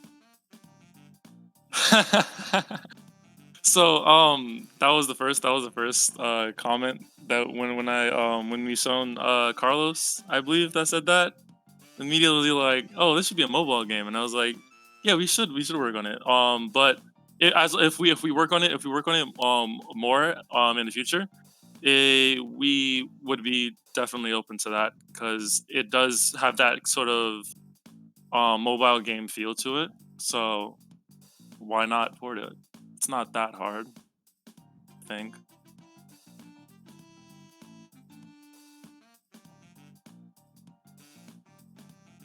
Anything else? Cool. Short and simple. Yes. Oh.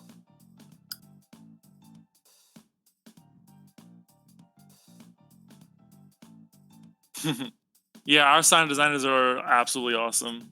We're absolutely awesome. They came in late, but they worked like crazy to get us some awesome sounds. It was a lot of back and forth between us and the sound designers, and they absolutely hit it out of the park.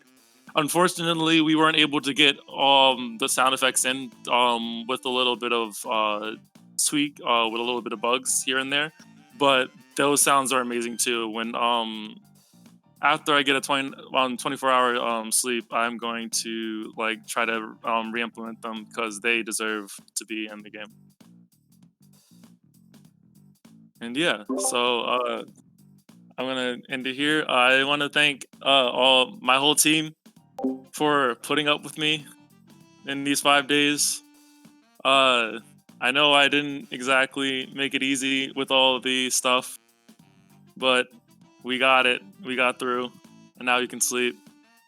And I want to thank Carlos and James and Robin for putting this up. I didn't even think that was going to happen this year.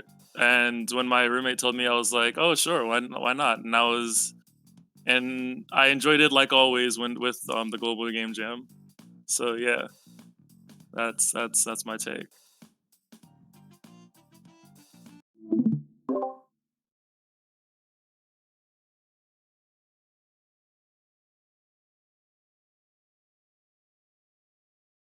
Def.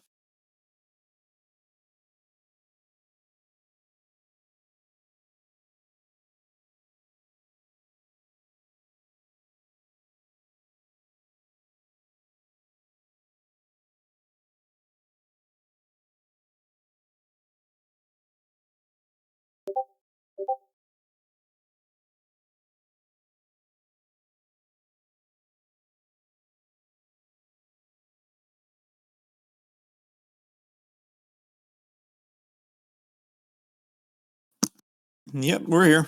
I'm here. As long as y'all can hear me. All right. So I will. Hold on 1 second. Fix my audio. Perfect. All right. So we went with Team Chicken Little here. Our team was, we had Sarah Moore, Shani Corbin did our art and animation. We had 3 level designers, Veer, Justin, and Guillermo. And then they also doubled as QA. Veer also did all of our writing for us. Nate Noble, I did all the programming, the animation, and I did the background music. And then Dennis did all of our sound design for sound effects. He made a bunch of sound effects, and unfortunately, we just did not have time to implement all of them. But I mean, he went above and beyond on sound effects there. As far as what our game is this year, we made games called Duck's Quest 3. It's an adventure about a knight going out on a quest to recover what was lost. One for like an ode to more classic platformers like Super Mario. We had a lot of mechanics planned that just didn't make the cut and got moved out, so it feels very Mario-esque. And I will just bring it up and show you.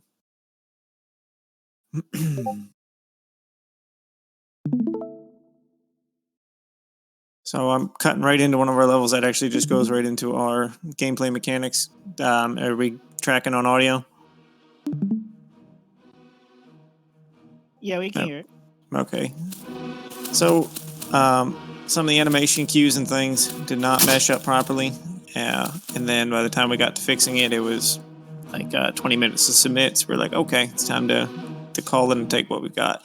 But all of our assets are all created. We didn't use any assets from anywhere else. Everything in our game was made and created by all 7 of us. The background music was just made in GarageBand. It's just looped music that I work with the pitches and play with speeds and everything to make it work a little bit better. And then all the assets were drawn by Sarah and Shawnee they were using a mix of... can't even play my own game. So there you go. They were made by Sarah and Shawnee in Photoshop and Sprite, and then I believe Dennis used WYs for all his sound effects. Okay. So I quit it out on that. For everyone, all of us, this was our first global game jam. So we kind of felt pretty good with what we did. Don't really have a whole lot to it. We said, hey, let's set out to make something a little bit ridiculous, and that's what we did.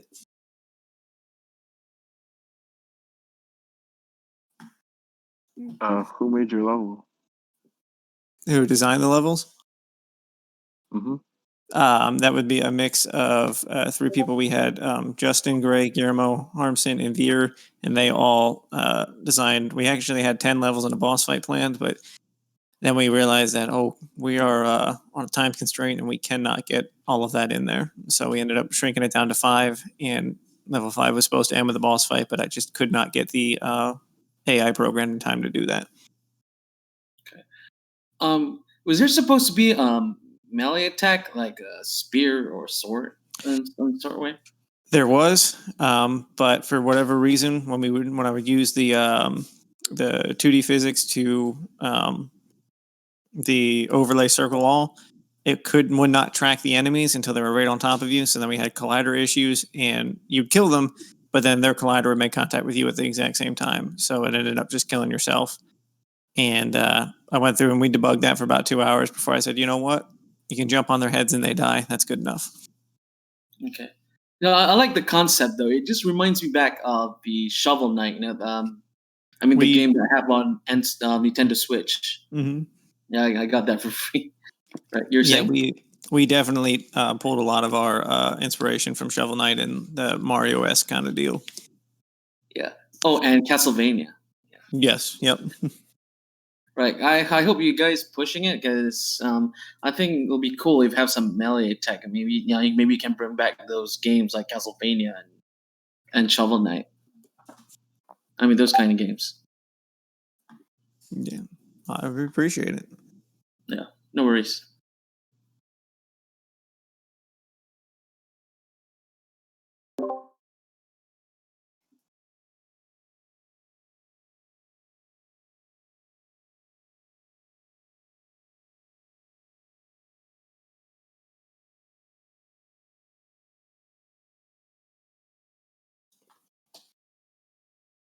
Well, anyone else is welcome to answer that as well. What I would do different is not let them vote on who gets to present. That's what I would do different, because obviously I got stuck with it.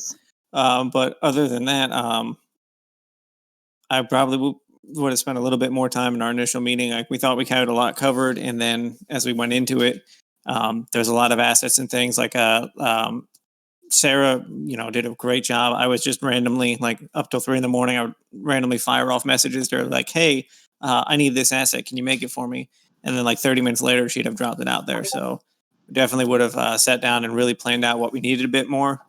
But other than that, I mean, we definitely had a pretty good time collaborating and getting to know each other a lot better. Same. We worked really well as a team, so it was a good experience, that's for sure. I agree. Everybody gave it their all, and we were all super excited. So the cooperation and the meetings and actually building the game was incredibly fun.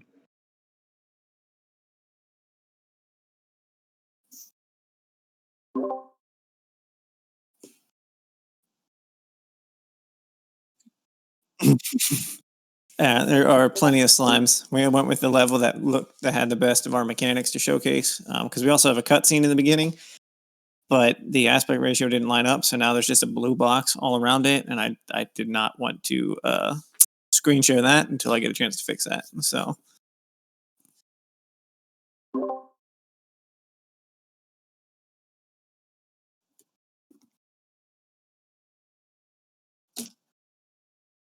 Thank you.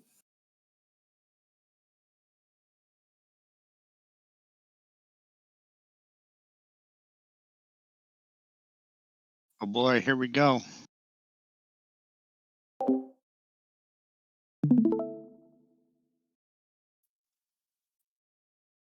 So we are Team I'm Not Lost.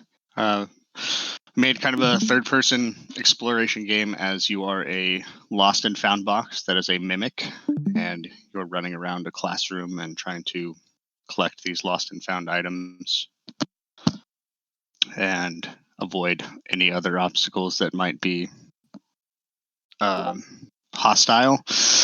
And so we had, God, I can't remember everybody. So Kirshen did animation and the rigging, and Garrett doing textures and models, and Ryan doing audio, and then Andrew and I did programming. And a huge thanks to Hector and the other admins that helped push us through this. Yeah, so without further ado, so we got these collectibles here. Don't be scared of the jumping pencils, but you get to kind of run around and explore this classroom. The sounds, we didn't have good audio mixing, so I had to figure out how to just kind of put sounds in Unity. And so some of them are quiet and some of them are louder, and maybe we'll figure that out next time.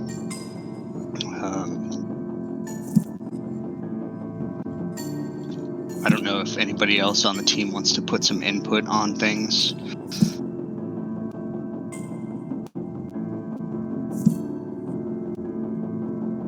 As far as the audio is concerned, this was my first jam, just like a couple of our other guys. So I was pretty limited in experience with implementation and stuff. So there certainly were a few struggles there, but all in all, it was super fun. And Mike and Andrew and Garrett and all those guys helped me as much as they could in regards to the programming side of things. So I learned a ton, had a real blast doing it. Christian's animations are great. Super fun time. Definitely a few things that I know I can take forward to learn and improve on. Yeah, like RD said, this was very fun to work on. And definitely, Gary gets the cake on all of the texturing. He spent a lot of time on this. And I was very surprised when the first model came in, looking so good. The mimic model looking so good, and I was so happy just rigging it and everything. We went through many issues, but I'm very happy we made it at the end.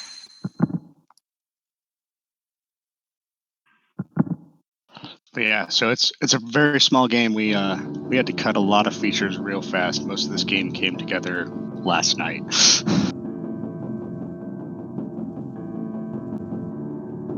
And I don't have an exit screen, so that's fun. Anyway.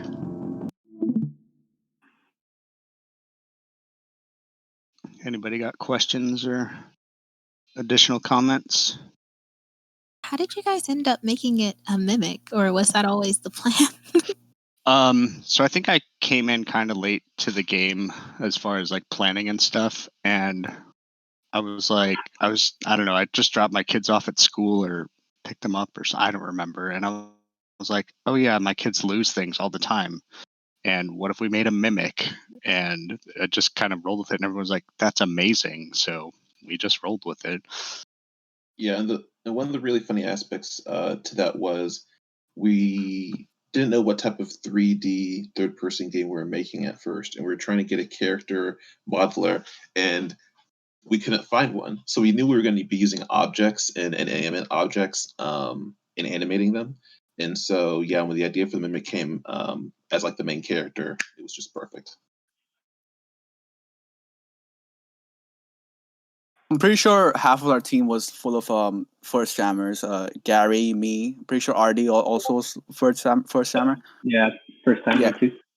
Only Andy and Mike have worked before, which is I found pretty cool. We had newbies all the time.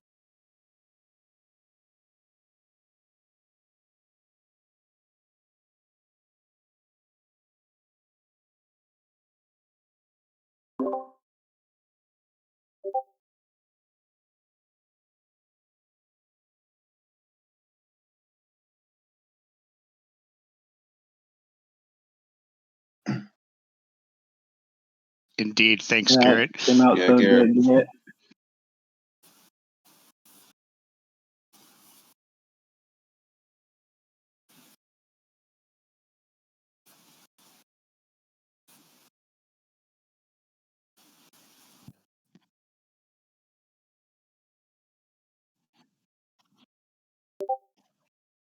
I agree. That's one scary box.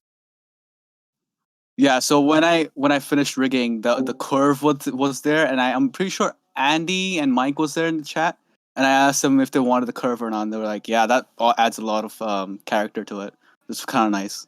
It was just like a weird thing that happened. I just wanted to show them.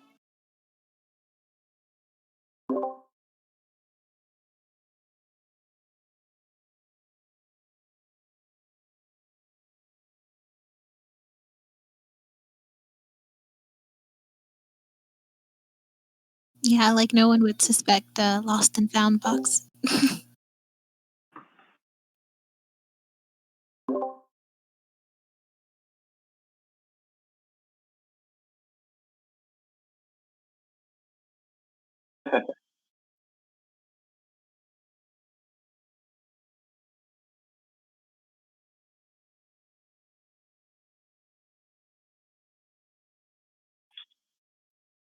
Thank you, guys.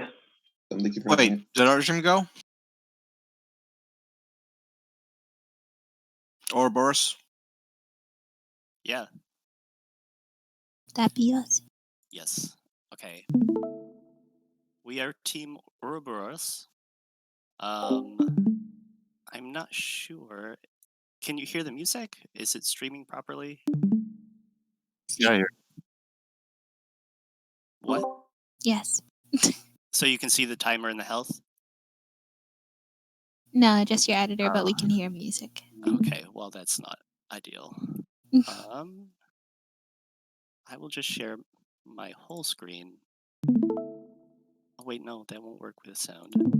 Okay, in that case, I will just play in the editor. Just to make life easy. And that is right there. Oh no. Sorry. I have to put it in the viewport for that to work.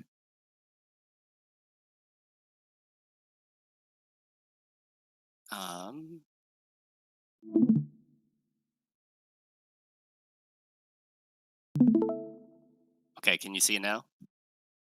Yeah. Yep. Okay. This is our game, The Coven. We are Team Ouroboros. We have two artists, Dekai and Shane West, two programmers, myself and Derek, two designers, Ali and Russell, one audio, Chu, one writer, Raven, and three enthusiasts, Big Bog, Raven, and Ali. And our game is a 4v1 asymmetric game where four witches are looking to find and banish their fallen sister who has turned into a wraith. And what you see is the wraith. The point is for the wraith to kill the four witches, and of course the goal of the four witches is kill the wraith. There's one of the witch models. So what you can do as a wraith is you can attack with your hammer, or you can run away and pass through walls if you really need to. There's also some traps, like this is a ghost trap on the floor. Of course, he dies. And there's our end screen. So as the witch, you can... This is a trap that's against witches, which is supposed to explode and it kills witches. Another thing that we were just working on right at the end is possessible objects.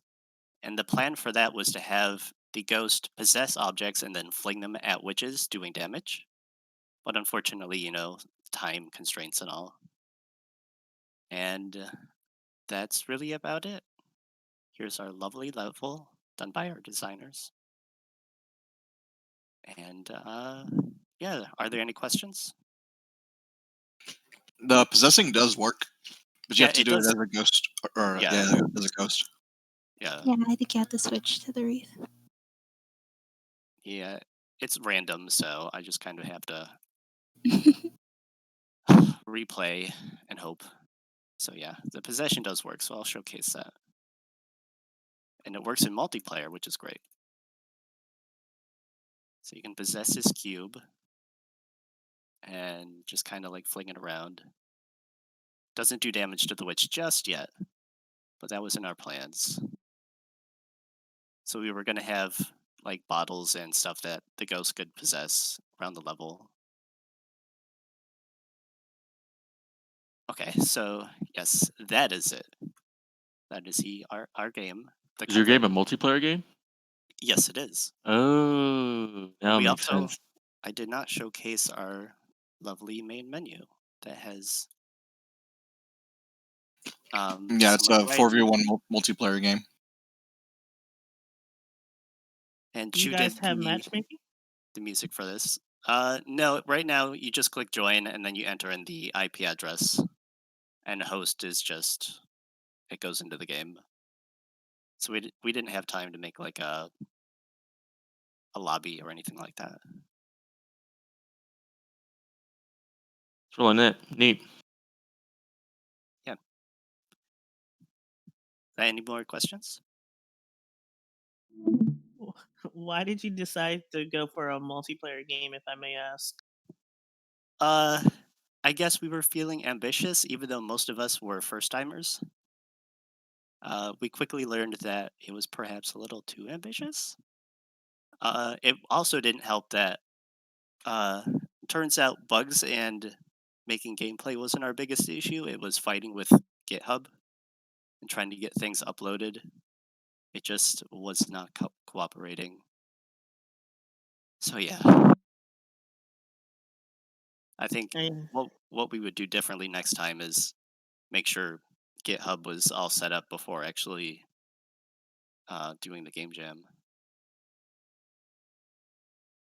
Yeah, but what you had so far, like, I like the characters and the concept and the ideas. I think I could see myself playing this if they actually like was fully online.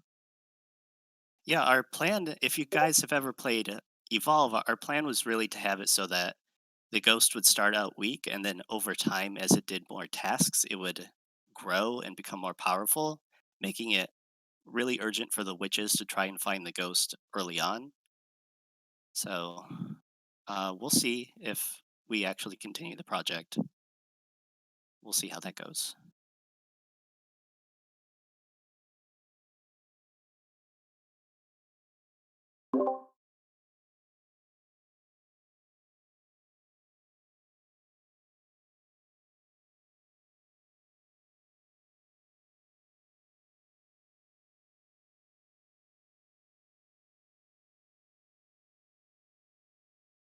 Thank you.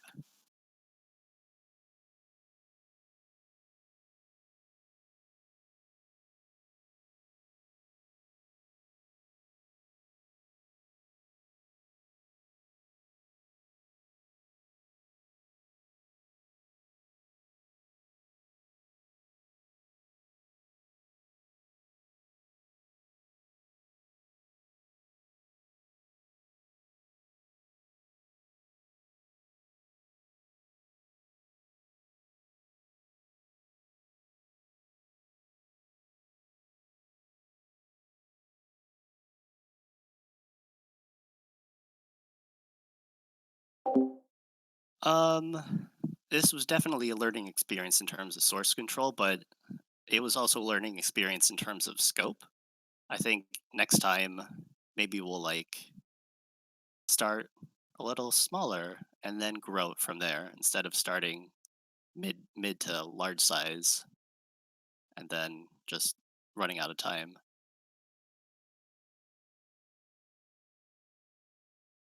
May I add something? Yeah. Yeah. I like what you said about like how you really should have started it off doing GitHub first. For anyone who doesn't know, best practices like when you first before you do anything else, it is ideal to set up your GitHub with your project and push and pull that and verify that people have that before pursuing on with the game, just so that you don't have to worry about that later.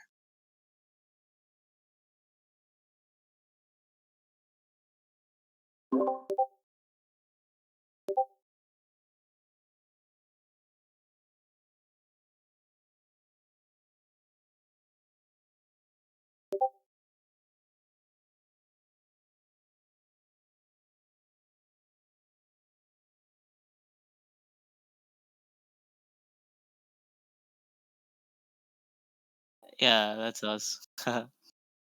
um, okay. Well, I'm not really supposed to. I thought uh other member was gonna do the presentation, but I can try. Yeah. All right, 1 second. I'm gonna.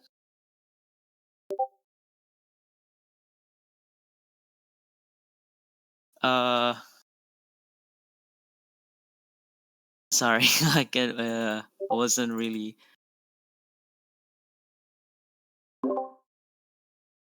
Okay, so I'm not. I don't think. I mean, there's some team members here, but like the one that was gonna do the presentation, I don't know what happened. But okay, I'll do my best. So, well, our game is called Find Yourself. Let me see if I can stream it.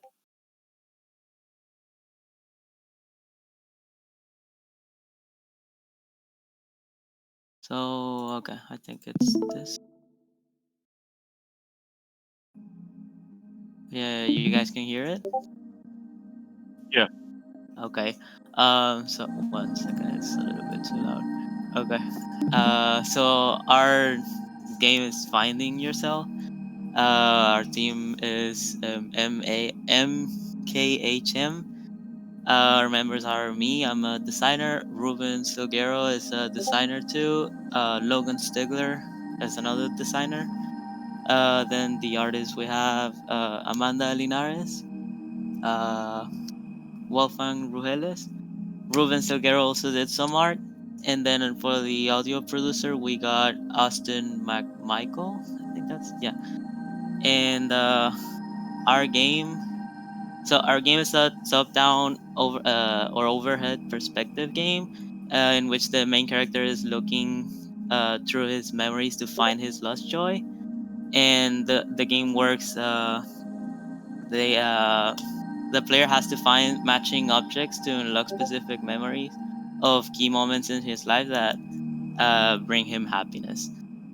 So I mean, we got like basic main menu here with some stuff, and so first we go around and we collect objects, and like for example here we're collecting the Christmas object and we got 102, and once we get them all, then we see the memory, and after you go collecting memories, the character gets like happier.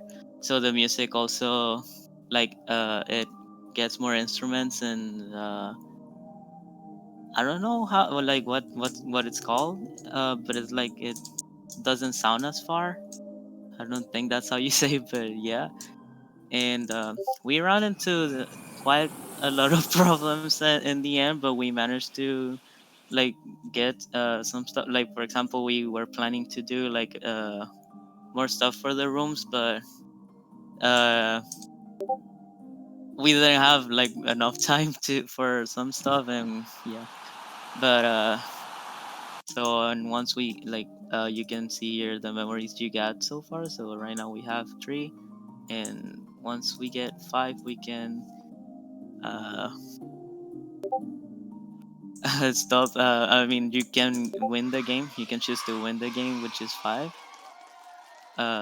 You could also get all 10, but it's okay to just get 5. And I mean, I don't know if my teammates have something to say or want to say. For getting near the end here with the camera and getting it to move around is where we ran into a lot of problems. All the time, actually not really near the end. Setting up the camera at first, it didn't really want to work, and then this was my first time doing a game jam, so I didn't have a lot of knowledge, and they were very helpful on helping getting the camera set up, but it was causing a lot of problems. Yeah, and it's like a simple game, but we were trying to like aim for like not very much like it's more like giving it the experience of like the music and the visuals. And I think we still plan on like at least finishing like doing what we planned to do, but didn't really have time to for the game jam. But yeah, I think that's pretty much it. Hey, what's up, guys? My name's Austin. I did the music and the sound effects for this game.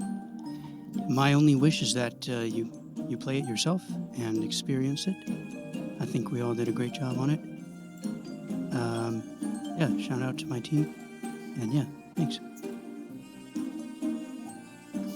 My name is Amanda. I was part of the art team.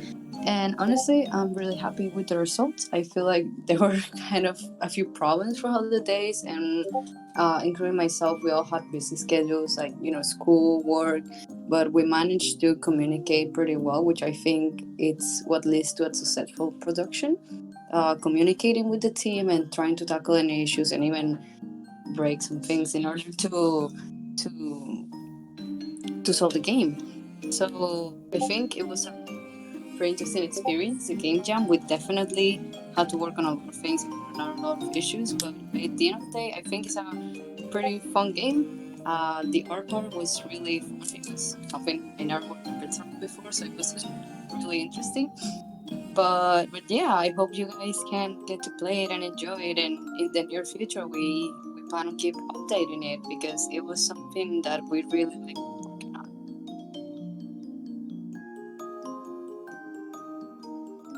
Yeah. So does anyone have any question?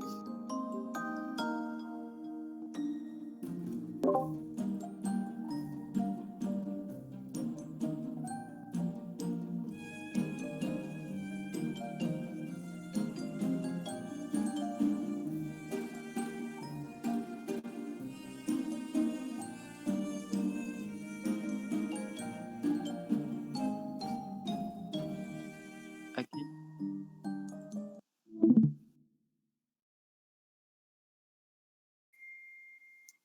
Well, so I think so the biggest problem I think it was that we went I mean we planned out of scope. I think that's how, like we wanted to do many more like experiences, I guess, but we didn't really like realize that it was a lot for not so many days. And then it caught up to us pretty quick. Um so that like getting stuff like doing the level design, for example, without like some assets and stuff, it was kind of weird because it was like kind of doing a level not really knowing what you had there. And also um I think also, I mean, I did manage to finish everything, although the achievements kind of died in the end, and I just couldn't figure out why. But like we also like since the gameplay is kind of like the mechanics were simple, we wanted to do like more stuff to not just do like simple stuff and then be done. So we added like a bunch of other things that were like extra, like the mechanics and like fancy stuff, I guess. Uh, so that also like made it more stressful, and yeah, at the end some of it didn't work. But yeah, I mean, overall I think the project uh was really fun to work on, and like we were a good team, especially like Austin. Like since day one he already like made the base of the music, and like it was all good. We were all like inspired and stuff, so it was a good experience. Hey, man, we were a great team. Yeah. If you guys want to talk more with me, I will accept pretty much any Discord friend requests. Like to get to know you all, and yeah, it's a lot of fun. Cool. This was my first game jam, by the way. Not everyone on our team was like doing their first game jam, but for me, yeah.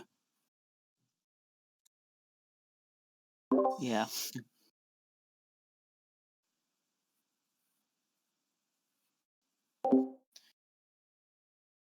Well, It so was the only one. uh, Go ahead. I mean, it was good in a way, but at the same time, even though this is not my first game jam, I felt a little bit like a rookie still because I never done an online. I think we never done an online game jam before. And yeah, like I feel like this is the first game jam we did together as friends. We neither knew anything about. We were really like freshmen in our careers. We didn't know how to work on anything, and here we're more experienced, but we're still kind of figuring out how to work everything on time. So even though you have experience on game jams, you don't necessarily, And as someone who's new, like Austin or Logan, who had never been in a game jam, I mean, they did super well. Like they were some top of the things they were doing. They were very collaborative, and I feel like that's the way to go because even though it's very pressuring and stressing, the idea is that you don't know what you're gonna end up with, and that's kind of exciting because at the end of the day, this is portfolio work, and not only that, but it teaches you how to work under experience, under stress and the situations. Like it's like in a real production, you have a set deadline, and well, in this case, it was 5 days, and you gotta develop a minimal viable product for that to happen. So I feel like for anybody, it's a really fun experience, and I feel I would definitely recommend it to any artist, sound designer, animator, or game developer out there because this is definitely something that teaches you once you go into the industry.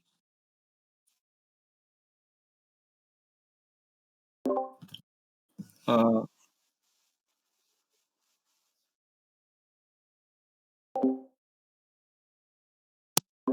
Thank you, thank you.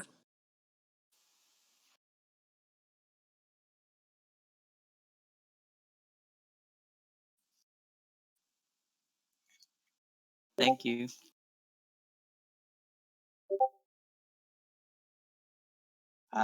Hello.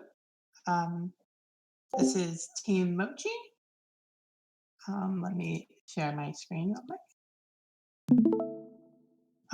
So this is our project, Empathesius. And then here's our team. I'm hoping that you guys can see it.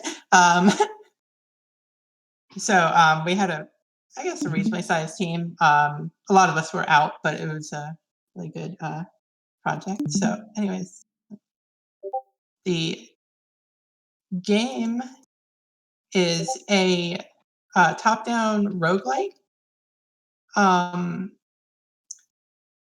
And the thing that makes it different from other roguelites is that the main principle is that you lose different parts of your body. They get taken from you, and you have to replace them with new parts. Let me just see if I can find the boss. So on our team, we had a lot of scheduling conflicts and issues that sort of pared down a lot of the plans. Here's a shop, but I don't have any money. So we kind of had to pare down some of the original concepts, but I think that we ended up making a decent game. See if I can find the boss.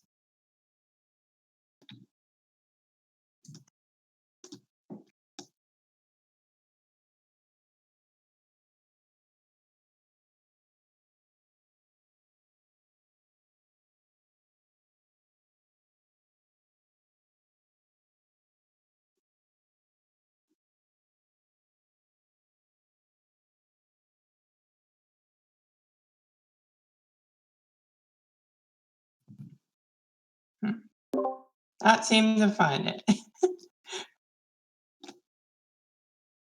Oh, I believe I'm sharing the window.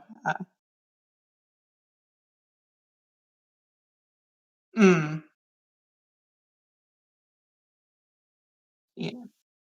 I think just because we all really like cats on the team, we were planning and we're like, oh, we want to have a robot that loses parts of its body. But also we all really like cats, so there'll be cats. Just more of a artistic choice from the artists. So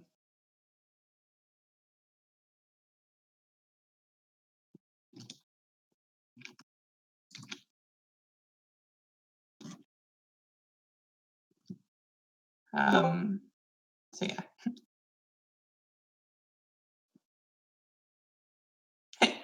Yeah, the art team did a really amazing job. I feel like we weren't. Oh, here's the boss. I feel like we weren't able to on the software team. Really, we weren't even able to get all of the assets in, but definitely some very good. There we go. So you can see, literally lost your head, and then you have to get a new head. So your character changes throughout the run until eventually all of the parts of them are completely changed, which is the principle of the game is based around a philosophical idea of the ship of Theseus, which is a ship where all of the pieces of it over time get replaced. And eventually every part of the ship is no longer the original part, and the whole question of identity and is it the same ship? Is the character that you have at the end of the day the same character if you no longer have any of the original parts of your character? So yeah, there it's the game.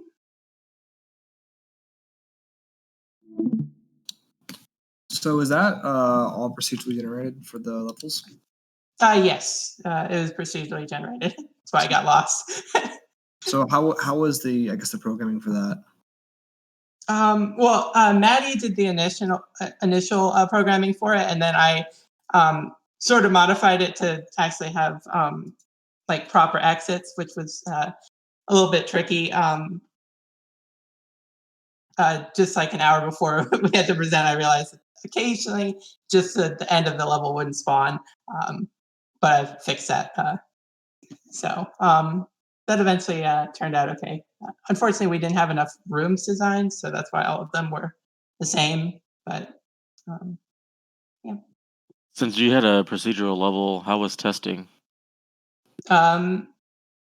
Well, admittedly, we didn't get to test too much because we're sort of running to last minute. Most of the time, there wasn't a software engineer on board, and nobody else on the team had Unity really to test it. But overall, we were able to test it, and I'm pretty sure it works well. We have some good error checking to make sure that all the right rooms spawn and all the connections are spawned. Yeah, for the original draft of the dungeon generation, I had a script set up to generate it multiple times and ensure that all the necessary rooms were spawning. So after about 1,000 generations or so, we could assume that it would work pretty well. That's cool. Did you create your own algorithm for that, or did you use an existing one? Yeah, it was a original algorithm. It's basically essentially kind of like a linked list, but with multiple connections per node. So that's how we were able to establish the entire map as a proper map. Okay. Right. Isn't there supposed to be was that like any animations like walking or running, anything like that? Again, everybody was sort of schedule crunch, so we tried to put in as much combination of work and life, but we tried to put in as many graphics in as possible as we got them and set them up. We didn't really have a full-time like animator or anyone to like connect the art with Unity. So, Oh, okay. Okay, I'm sorry. No, Sorry to it's hear all right.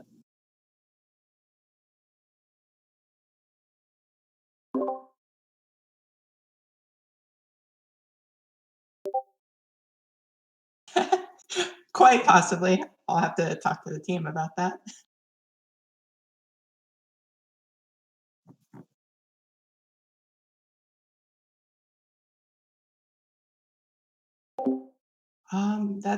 I guess that's more of an art decision.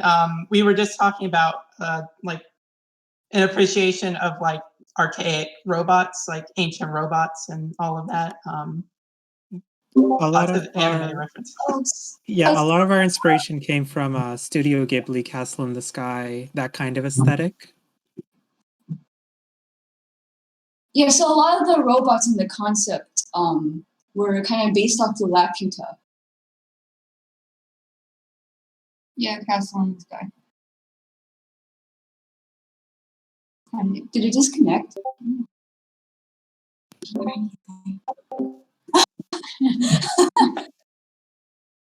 Any questions? There might be.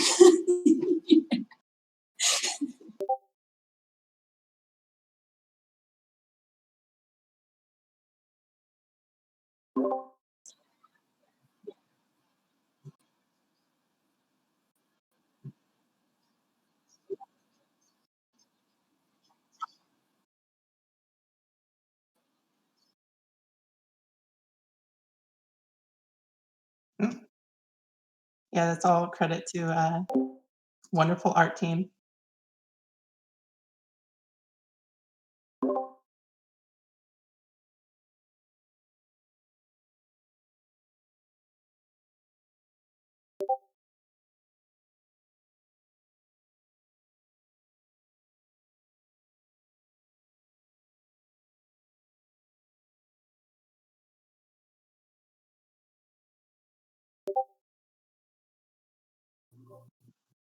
All right. I'll go ahead and share.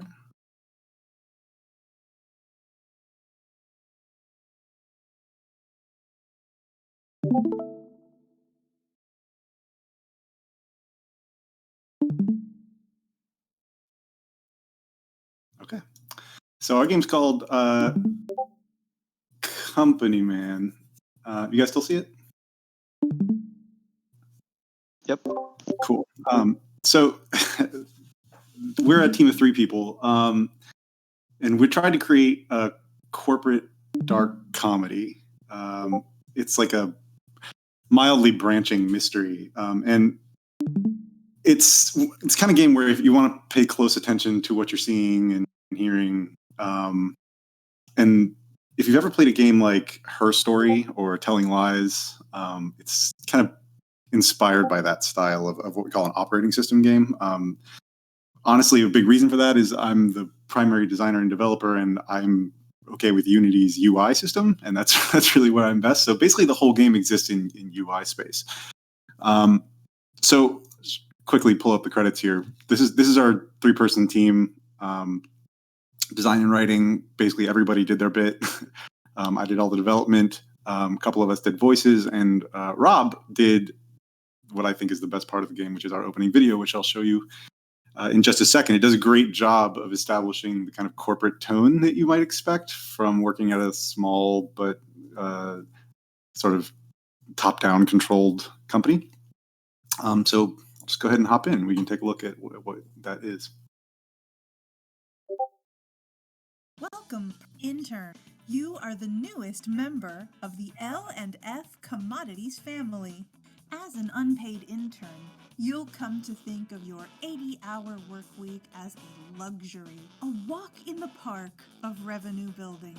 You will report directly to President Richard Bossman for a variety of sensitive tasks. The previous intern may have left some personal items in a drawer, but you can ignore these because he just left suddenly. Okay, so everybody's seen one of those opening videos where you join a company. You guys were able to hear the sound there, right? Yeah. Okay, great. Yep. So trying to get you pumped for the job for your 80-hour work weeks. And then, of course, anybody who's worked in a software company has probably seen something like this, a confidentiality agreement, an NDA. Have you sign one of these and start telling the story. So once you accept these terms, you jump into the game and you get your first message from your boss, Richard Bossman, who, they can't remember your name, but wants you to find a file, an expense report from January 13th through 22nd, and he wants you to flag it. So this is a good time to sort of introduce some of the systems in the game. Basically, the progression through the game is managed through this messenger system. You know, when you find the file you're looking for, you'll get a new message from the boss. But of course, there are other files for you to find. And though you were explicitly instructed not to pay close attention to what you see in those files, you may want to do that. So he obviously wants us to find an expense report from January. So I'll go ahead and search for January, and we find some expense reports telling us what was purchased on that trip. Of course, I can flag stuff by clicking on the flag button up here. This is the one he's looking for. But, you know, there's other stuff we saw there. Like, for instance, we saw his name. Maybe we could search that. No results there. What about his last name? Oh, not Bossman. Man. Oh, there we go. We've got floral arrangements being delivered. Okay. We could check on that. Florist. Now we have a voicemail. This is Richard Bossman. I'm calling to verify that my annual order of an anniversary bouquet will be sent to my home next month on the appropriate date. Please also discontinue the weekly bouquet I was having sent across the country. I don't need that anymore.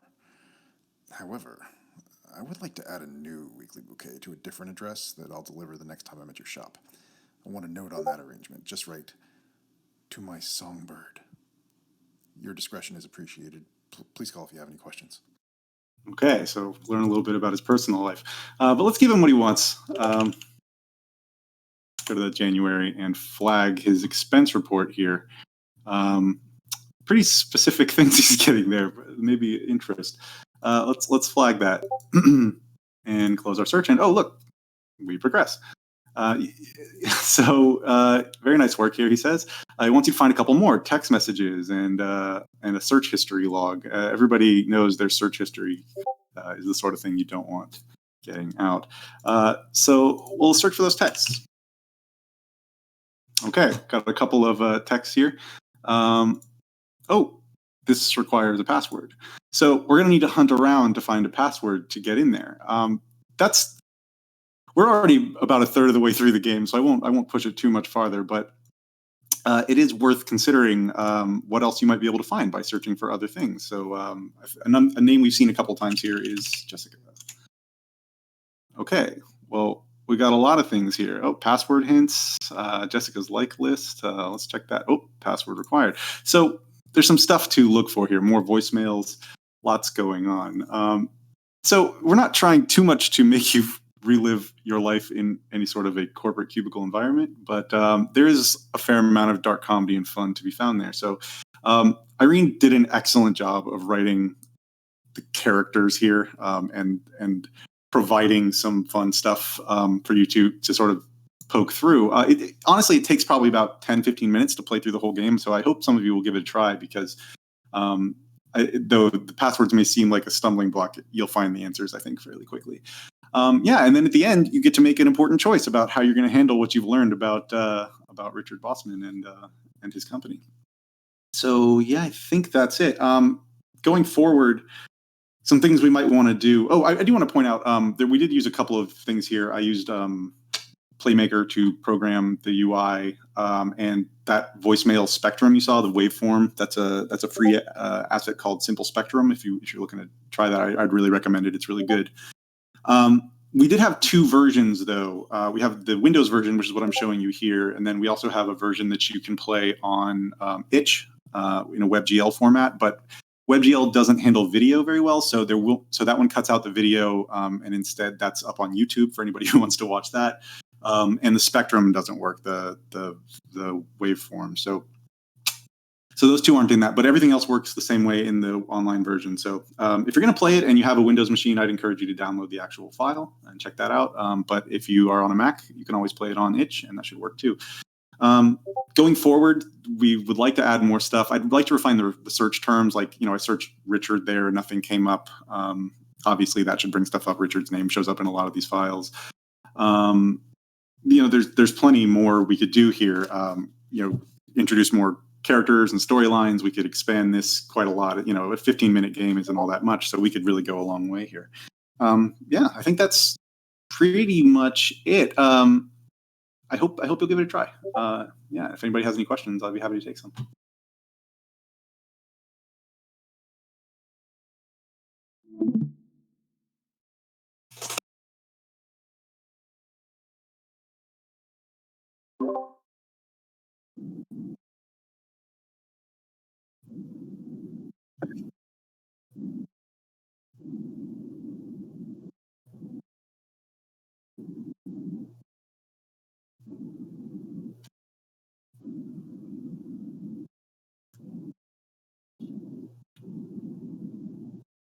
All right. Thanks, everybody.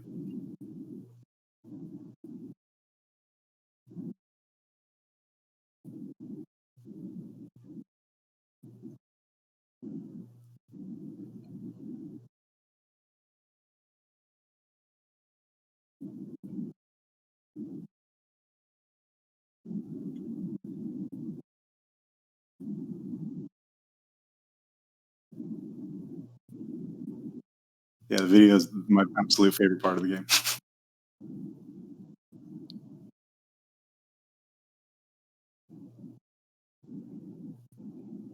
Thanks, everybody.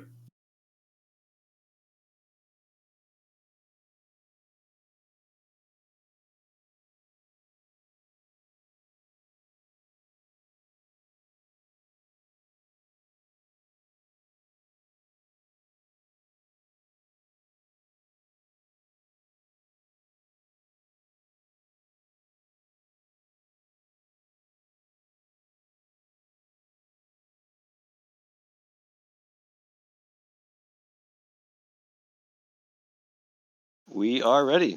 Hey, how's it going, guys? We got. Oh no, that's one of ours. Yeah. All right, I will share.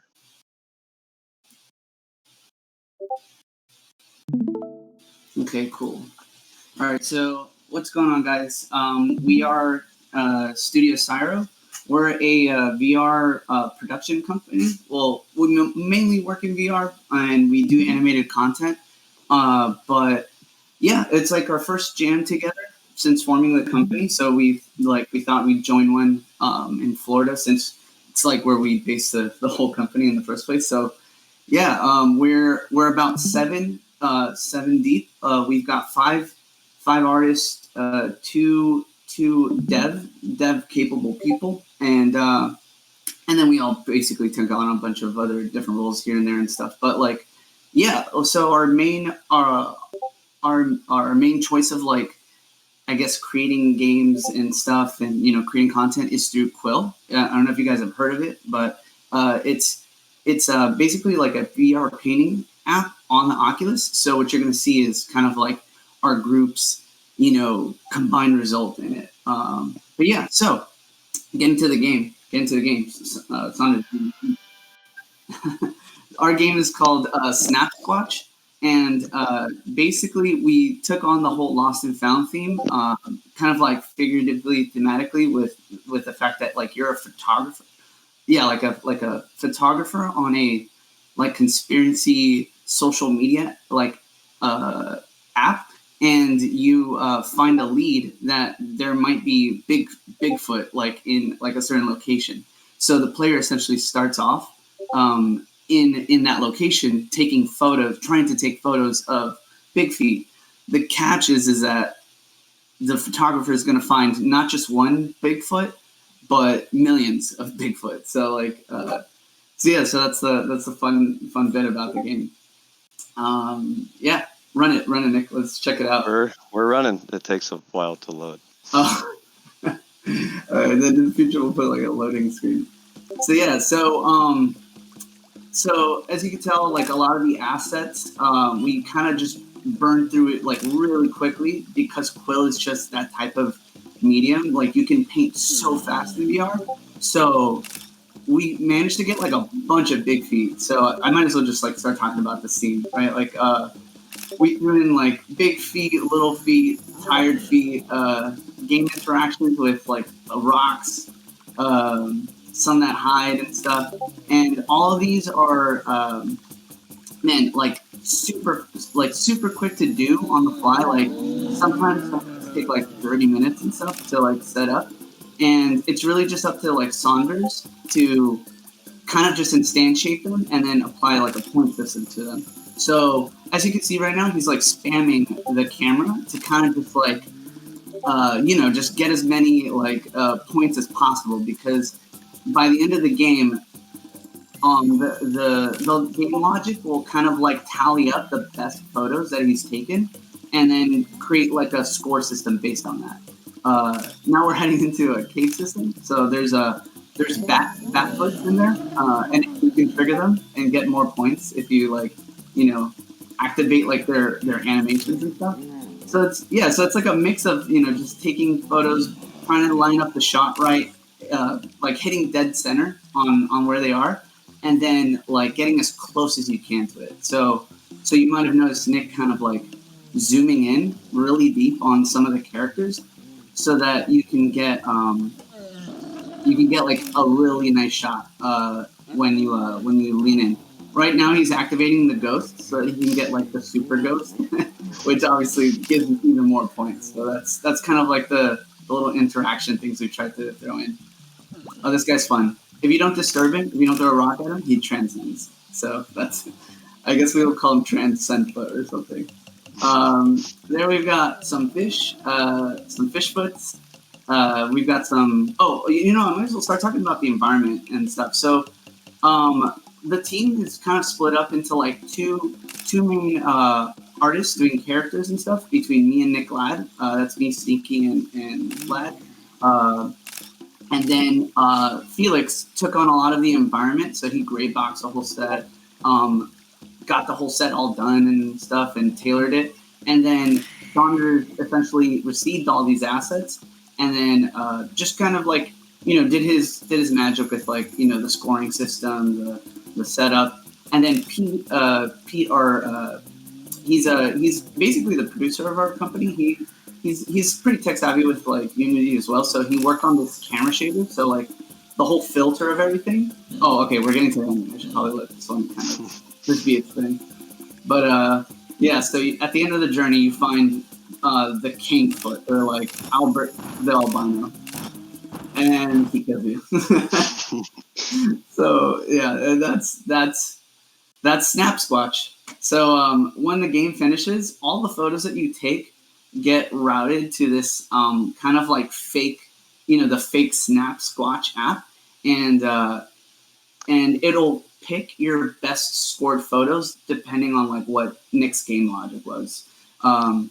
We put in some kind of like comment system, so that like we just wrote a bunch of comments and like A bunch of crazy fake stuff. comments and fake usernames that if you are above 400 points, you'll get good comments, and if you're below, you'll get bad comments. So unfortunately in the build that we submitted, this wasn't working, but you can click view pictures and it will open, it actually saves all the pictures that you take and you can look through them all. And yeah. Yeah, that's pretty much it. It's just man, there's so much we wanted to toss into. We really like the amount that you guys saw here, like what we had in paper was like so much more, but like the thing is that we really bottlenecked everything through Nick, and we had like way too many artists. So it's like, you had a funnel that just like kept, asking Nick to just keep tossing in more and more animations and keep scoring them and keep like, just like constantly just pushing things and stuff. But yeah. In the future, we probably will, just get it to like, we wanted it to kind of just be like finalized in a couple areas. Like, like we wanted some of those interactions to be like special, like in the way that if some of you recognize this game like from like the the Nintendo inspo that we have, in Snap you basically like in Pokemon Snap you would like toss the balls at the Magikarp. It would trigger like the Gyarados and stuff. And we liked that concept and we tried to do it, but we only got so many in here. But there's some. Like if Nick, you want to do another playthrough, we can show them like sure. The special one. But yeah. That's the general notion of what Snap Squatch is. But while Nick does a playthrough, if you guys want to ask any questions, by all means. Yeah, I have a question. You said you guys used VR to have your art process. Can you talk about that some more? Yeah. So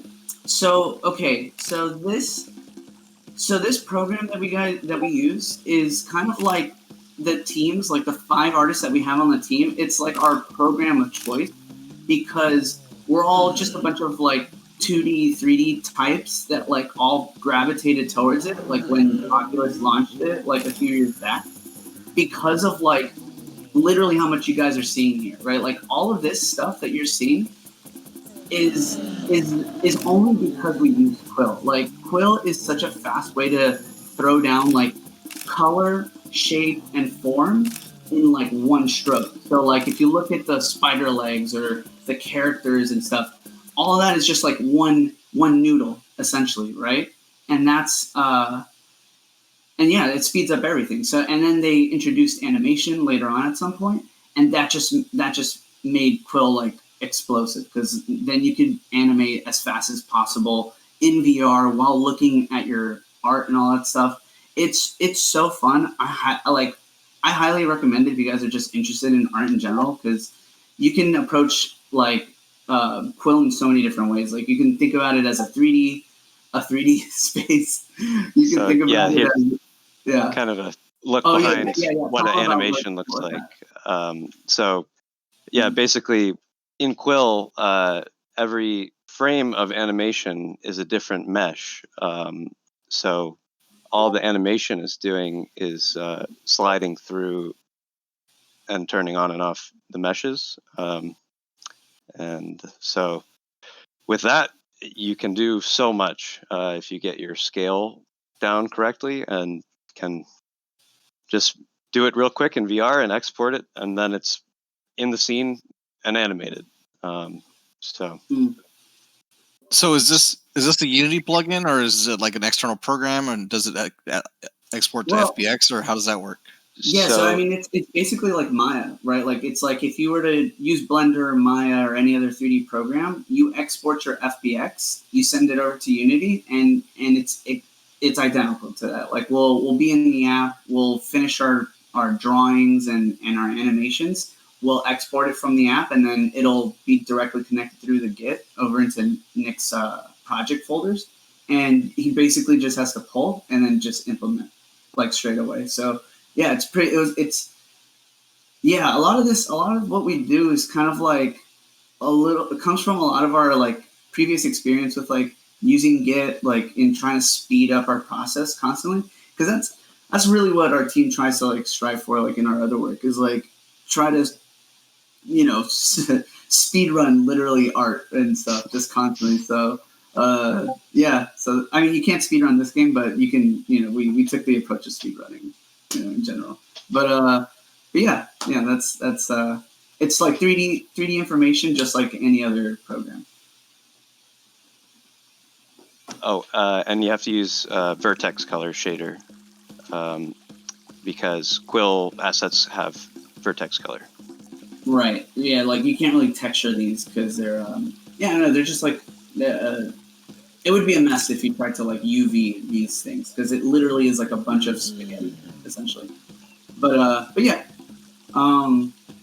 that's us. We're Studio Cyro. If you guys want to like check more of our stuff out, maybe Nick Ladd can like toss our website so you guys can check out our other stuff. If you have a headset, you can watch our films and stuff. But yeah, that's us. We can toss it to anybody else.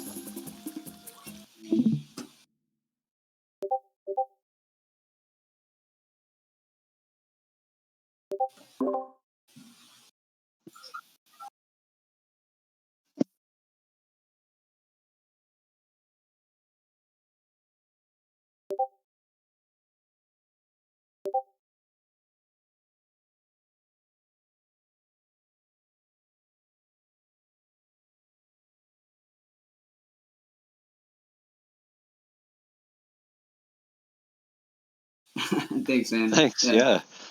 I just have to give some kudos to you guys because I saw it yesterday and oh my god, you guys put so much work in. You guys did say you guys gonna put a lot of work in and I am thoroughly impressed. So I just have to tip my hat off to you guys.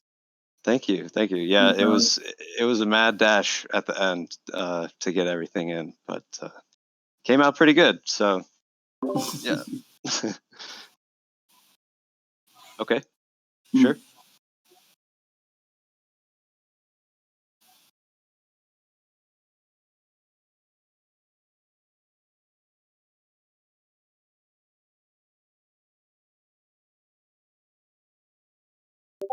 Well, I can maybe speak to that a little bit too. I'm on the team as well. Yeah, go for it. We don't usually, most of the stuff we do is not game development. We mostly do short films and kind of film content. But we have Nicholas Saunders on the team who is our developer and he does kind of dev stuff. So this was a great chance for us to all collaborate on a game using his skills combined with our kind of Quill abilities. So this is the first time we've really done Saunders does games and development work all the time, but this is our first time really working as a solid team, coming up with something in a short amount of time to kind of push that Quill Unity workflow. So it was educational, I think, for everybody. Definitely. Yeah, I definitely learned a lot. Yeah, it was a lot of fun, honestly. It's so unique from doing other game jams or other workflows because you don't really have to worry about like rigging and animation states, which saves a lot of time actually. Yeah. Like we pretty much, and that's another thing is that like since we're basically doing like flip book animation inside of Quill. That's what Nick means by like no rigging, is that like we literally don't have to do anything in regards to that. It's so like A to Z, like straight away. It's pretty nuts. Like that's why we're so obsessed with it, because we genuinely think it's like future stuff on. The pipeline's nice because it's not the same process as you usually have in 3D where you design a character, model a character, texture a character, like unwrap, texture, rig, animate. In Quill, you basically just paint the strokes and the characters with the colors directly, and then without rigging, you could just animate by grabbing and adding a new frame and posing again, kind of like stop motion. So the process of going from A to Z to make a character and animating them tends to be a lot quicker than it would be if it was modeling and then rigging and then wrapping and all that whole process. Mm-hmm. Yeah, and but yeah, you were asking about like our previous experience too with like game jamming and deving and stuff. Like, no, this is actually, I know Nick Ladd has done like a couple game jams with Quill and stuff, and I think he's done more game jams, right, Nick? Like other than that. Yeah, I've done a couple other game jams using Quill, but I'm not a developer. I just do the art. And right. With other teams, usually are able to come up with a good pipeline to get Quill stuff into Unity. Yeah. Yeah, and then like on our side, like Pete, Nick, and I, and we've done like a couple other game jams, but like those are like night and day. Like we really struggled on those other ones because we were really learning. Like we had just came out of school and stuff. So it was definitely like it is what it is. Game jams are hard as shit. Like so they were difficult. Sorry for Chrissy, but like yeah, it's tough, but like this one's kind of like our third time's the charm type of thing. But yeah, I hope that answered your question.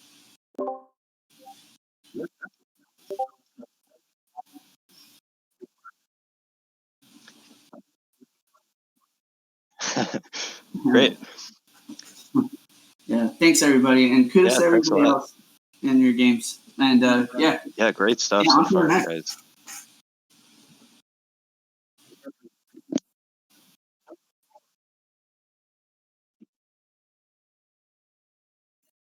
Yes, indeed.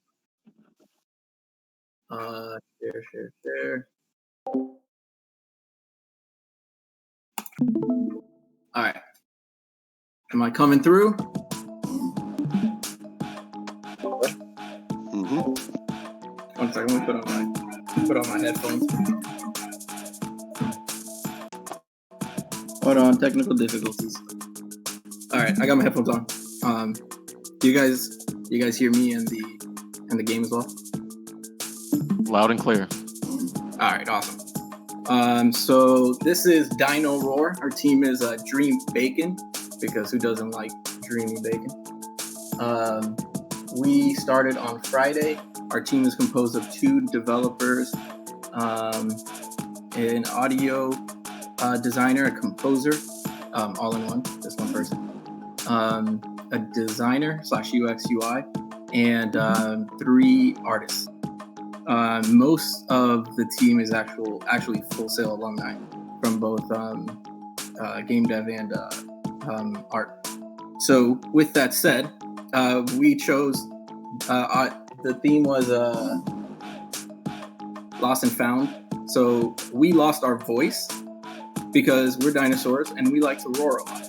So in order to get our voice back, we have to find some yummy food.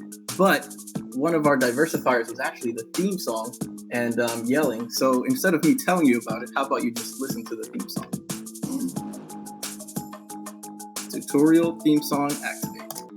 Can you believe it, Will? I lost my fruits. I'm really upset, Will. I'm gonna yell at whoever finds them. Step 1. It's a knockout game. It's a free-for-all game. It's a dinosaur game. Be the last one standing on the dino terrain. That's where you gotta remain. Now here's what's out of domain. Avoid cliffs and lava or else you'll go extinct. Gotta stay in the rain. Gotta stay in this thing.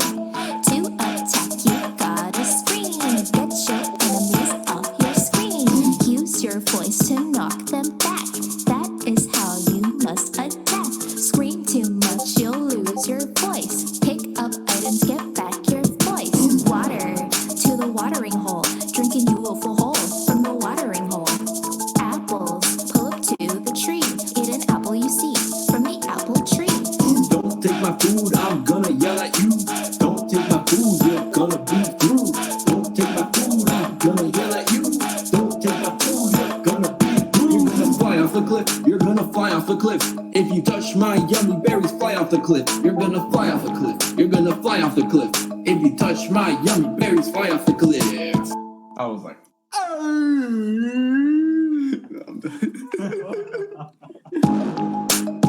So that is our theme song, satisfying the diversifier of theme song. We decided we wanted to mix a Barbie bubblegummy vibe with some rap and also tell you how the game plays. So as the game says, you collect fruits to power up your roar, or you can go to the watering hole. And with that said, let's play the game. Just in case I forget later, let me show the credits. All right, and my partner in crime, Zishan, is going to play with me. This game supports 4 players, but most of our team was remote. So you can imagine how interesting that was, creating a controller-based game that's not networked when most of the team is not here to play it. So actually only like 3 of us have actually played the game. So here we go. I'm going to be the mammoth, the green mammoth.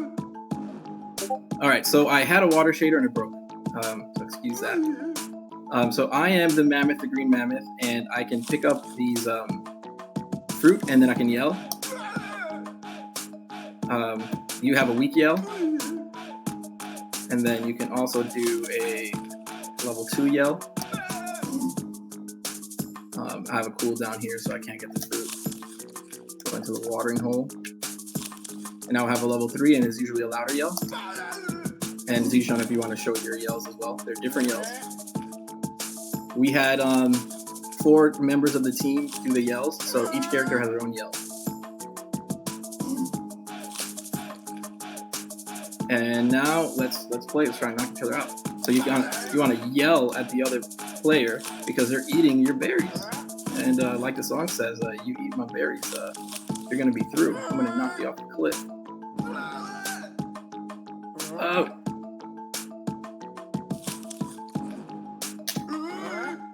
Got him! Yes, I'm the winner. And yeah, that's our game. And if you want to keep playing, just good old multiplayer fun, just replayability. And that's that. I'll leave it on the credits page. And I guess I don't know what I do now. Do I just turn off the stream?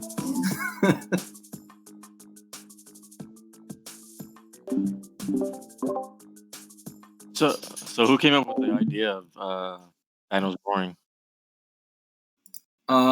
So it wasn't dinosaurs at first. So it was a mix of multiple ideas. One of the ideas was birds looking for an egg and using a radar to look for an egg and trying to knock the other person off.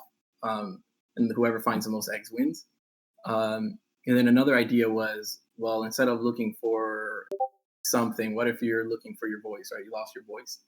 And then that kind of mixed in with the screaming diversifier turned into, well, let's yell at the other person off of the stage, bringing back the idea from the collecting the eggs concept. And then it just basically transformed into what you saw. We wanted from the original concept with the birds collecting eggs, they were spherical creatures. So we just kept that concept, but turned them into dinosaurs yelling at each other. And yeah, all of this was really an excuse to use the yelling and the theme song diversifier. The yelling was pretty good. Kudos to all you guys doing voiceover. Thank you.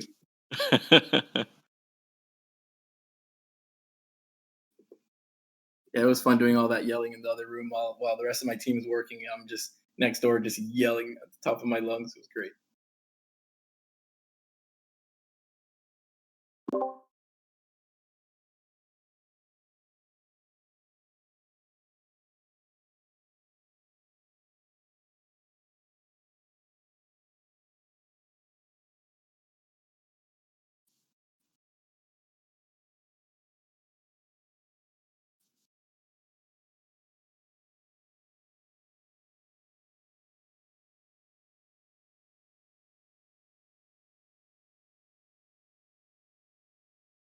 Thank you. I have to give kudos to Steph on our team. She's also a Full Sail alumni. She is a audio composer extraordinaire. She is amazing. She made the beat, and then me and Wilvin, who's also on the team, he's an artist. We're like, all right, so we'll make a song to it, and we made a pretty generic rap song that didn't really explain the instructions, but it did explain the premise. And then she comes out with her own, which actually goes through the instructions. So we're like, okay, just use yours, but we send our files anyway. And then she comes back with a remix of both what we recorded and what she did, and it was amazing. It was, yeah, she's I can't recommend her enough. She's amazing.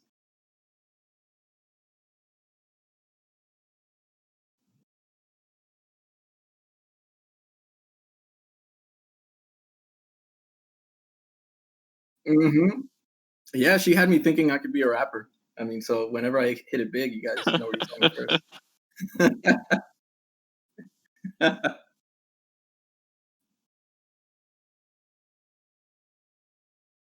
I think you can be.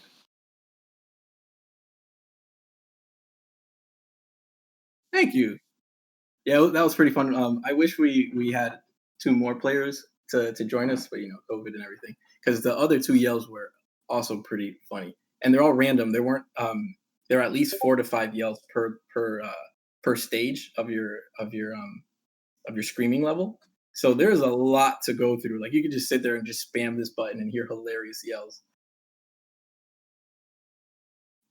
Probably not. This is just something that we got together for the game jam and just whip out some crazy idea using the diversifiers, and then take this as lessons learned and looking forward to the next one, of course. But I don't think we're gonna continue. We're just it's a little piece of time, and it's gonna stay that way. Nice little relic. Yes, I might share that song around. Though. That song might I might turn that into an album. You hear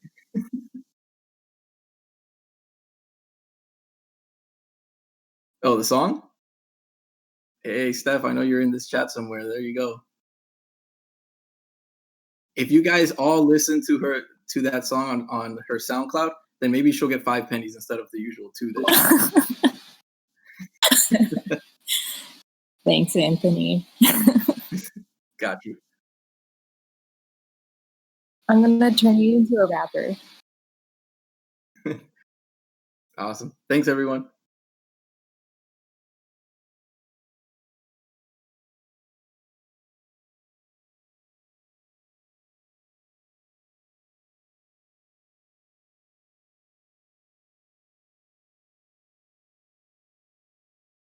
Yeah, sorry, I was getting the screen set up first.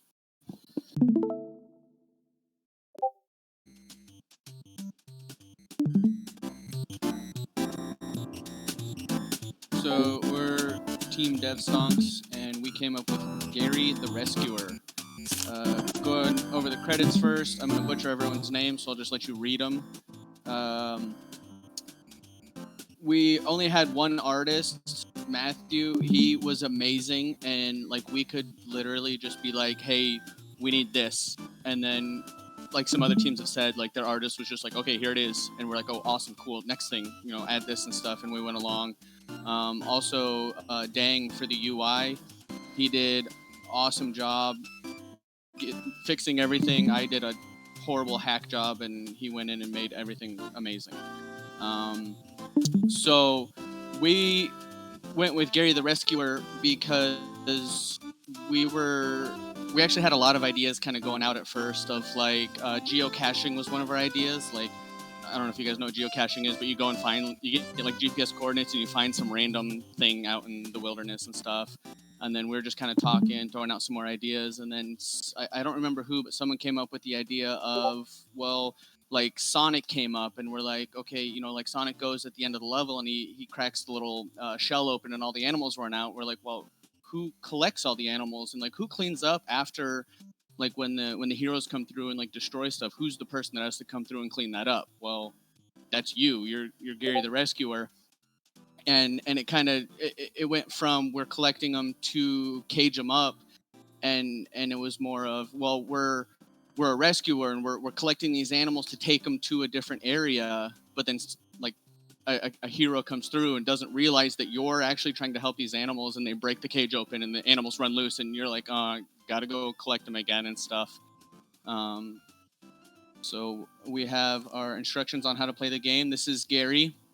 And then these are the little animals that will be running around in the level, and you just run up and when you get close, a little bubble pops up saying that you're within range to collect them, and you hit the space bar to rescue them. And I'm not very good at the game, so you have to give me credit. And then each, like, see, I missed him. All right, I'm gonna try to get some of these other ones. Our environment was something we pulled from Itch, I believe. We had one of our team members had something come up, and they were our level designer, so we kind of had to roll with last-minute level building and stuff. Oh, come on. There is a timer. If you can collect all the animals before the timer runs out, your score is higher, but I'm not very fast, so I don't usually collect them. Come on. Like one of the developers was playing it, and he said he had like a score of like 2,000 or something. I think my highest is like 200.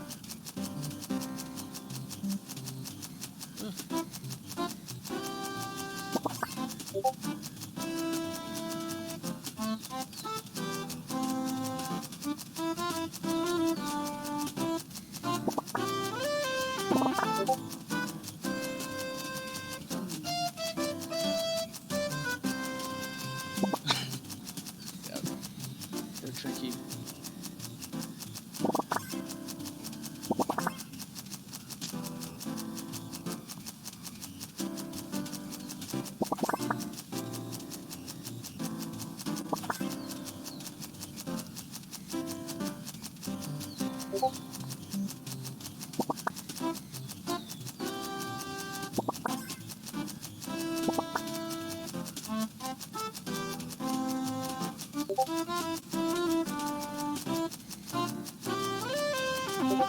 And when the score ends, or when the game ends, you have your current score, and then we keep track of the high score. You can replay the level again, and then see if you can get a higher score and everything like that.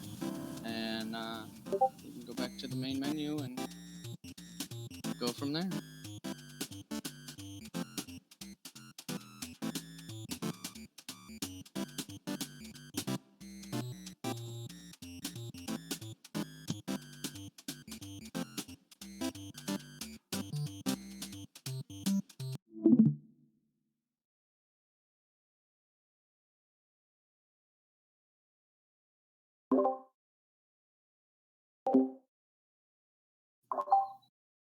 Well, there's a question from somebody was asking.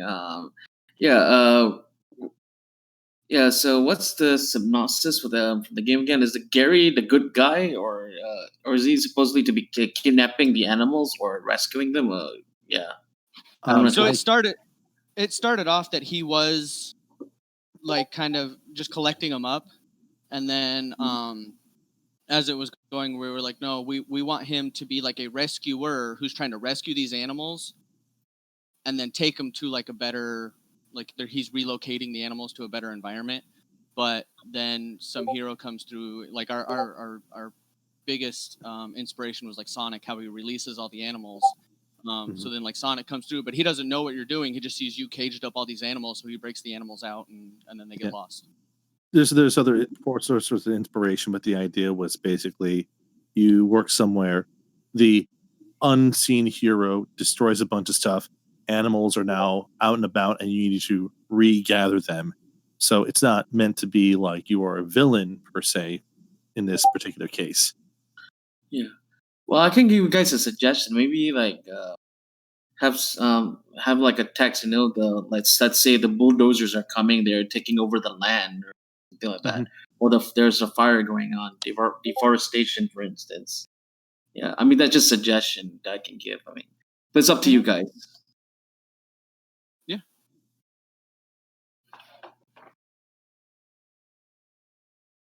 Okay. No offense or anything. No, that's fine. I am curious about how you programmed the animals and their navigation. I did not do that. Gustavo is the one who did that. He handled all that.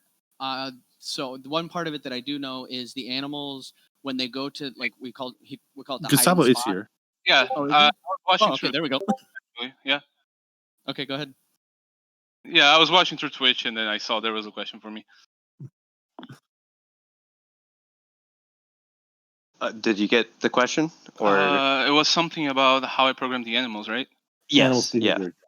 So I started off with a very simple AI. The first thing they do, there's hiding places throughout the map. They get around hiding place at random and move there to hide. After they're hidden, if the player comes near them, they are gonna run away from the player with just a simple vector math to define a direction for 3 seconds, and then they're gonna stop again. That's the Cool. basic algorithm. Yeah, it looked great. Very, very effective. Thanks, man.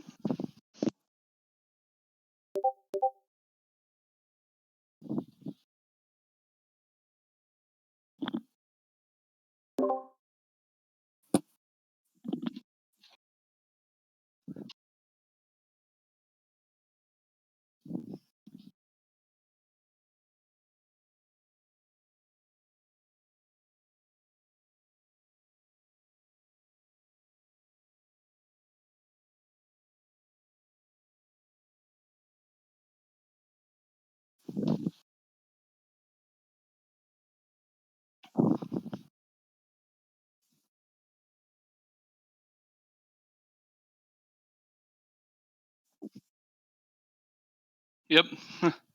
I will step forward and take the credit for that idea because I remember it being mentioned. He didn't remember who came up with it. So.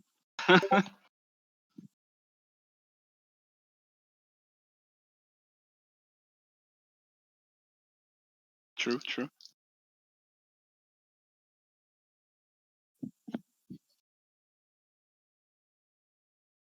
I think the first playable was really fun when we had a bunch of animals and then actually being able to chase around them.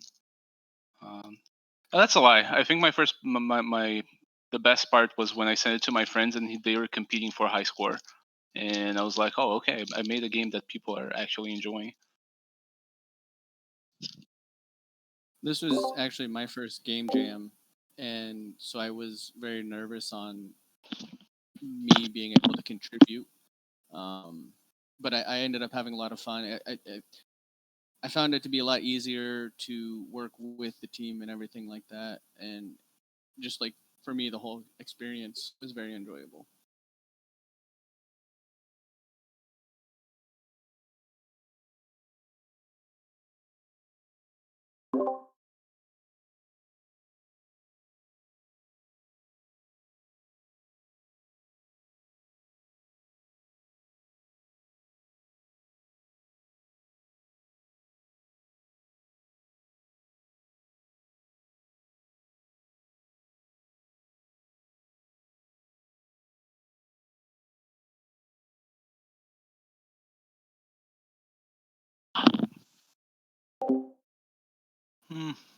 I like the base idea, so I might invest in it.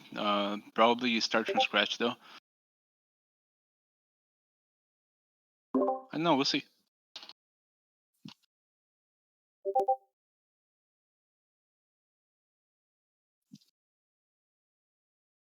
It can definitely be ported to mobile. It wasn't designed like that. It was fully designed for PC with the control scheme and everything. But I think we can do both, honestly.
If you need to drive, don't crash.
Proper connection.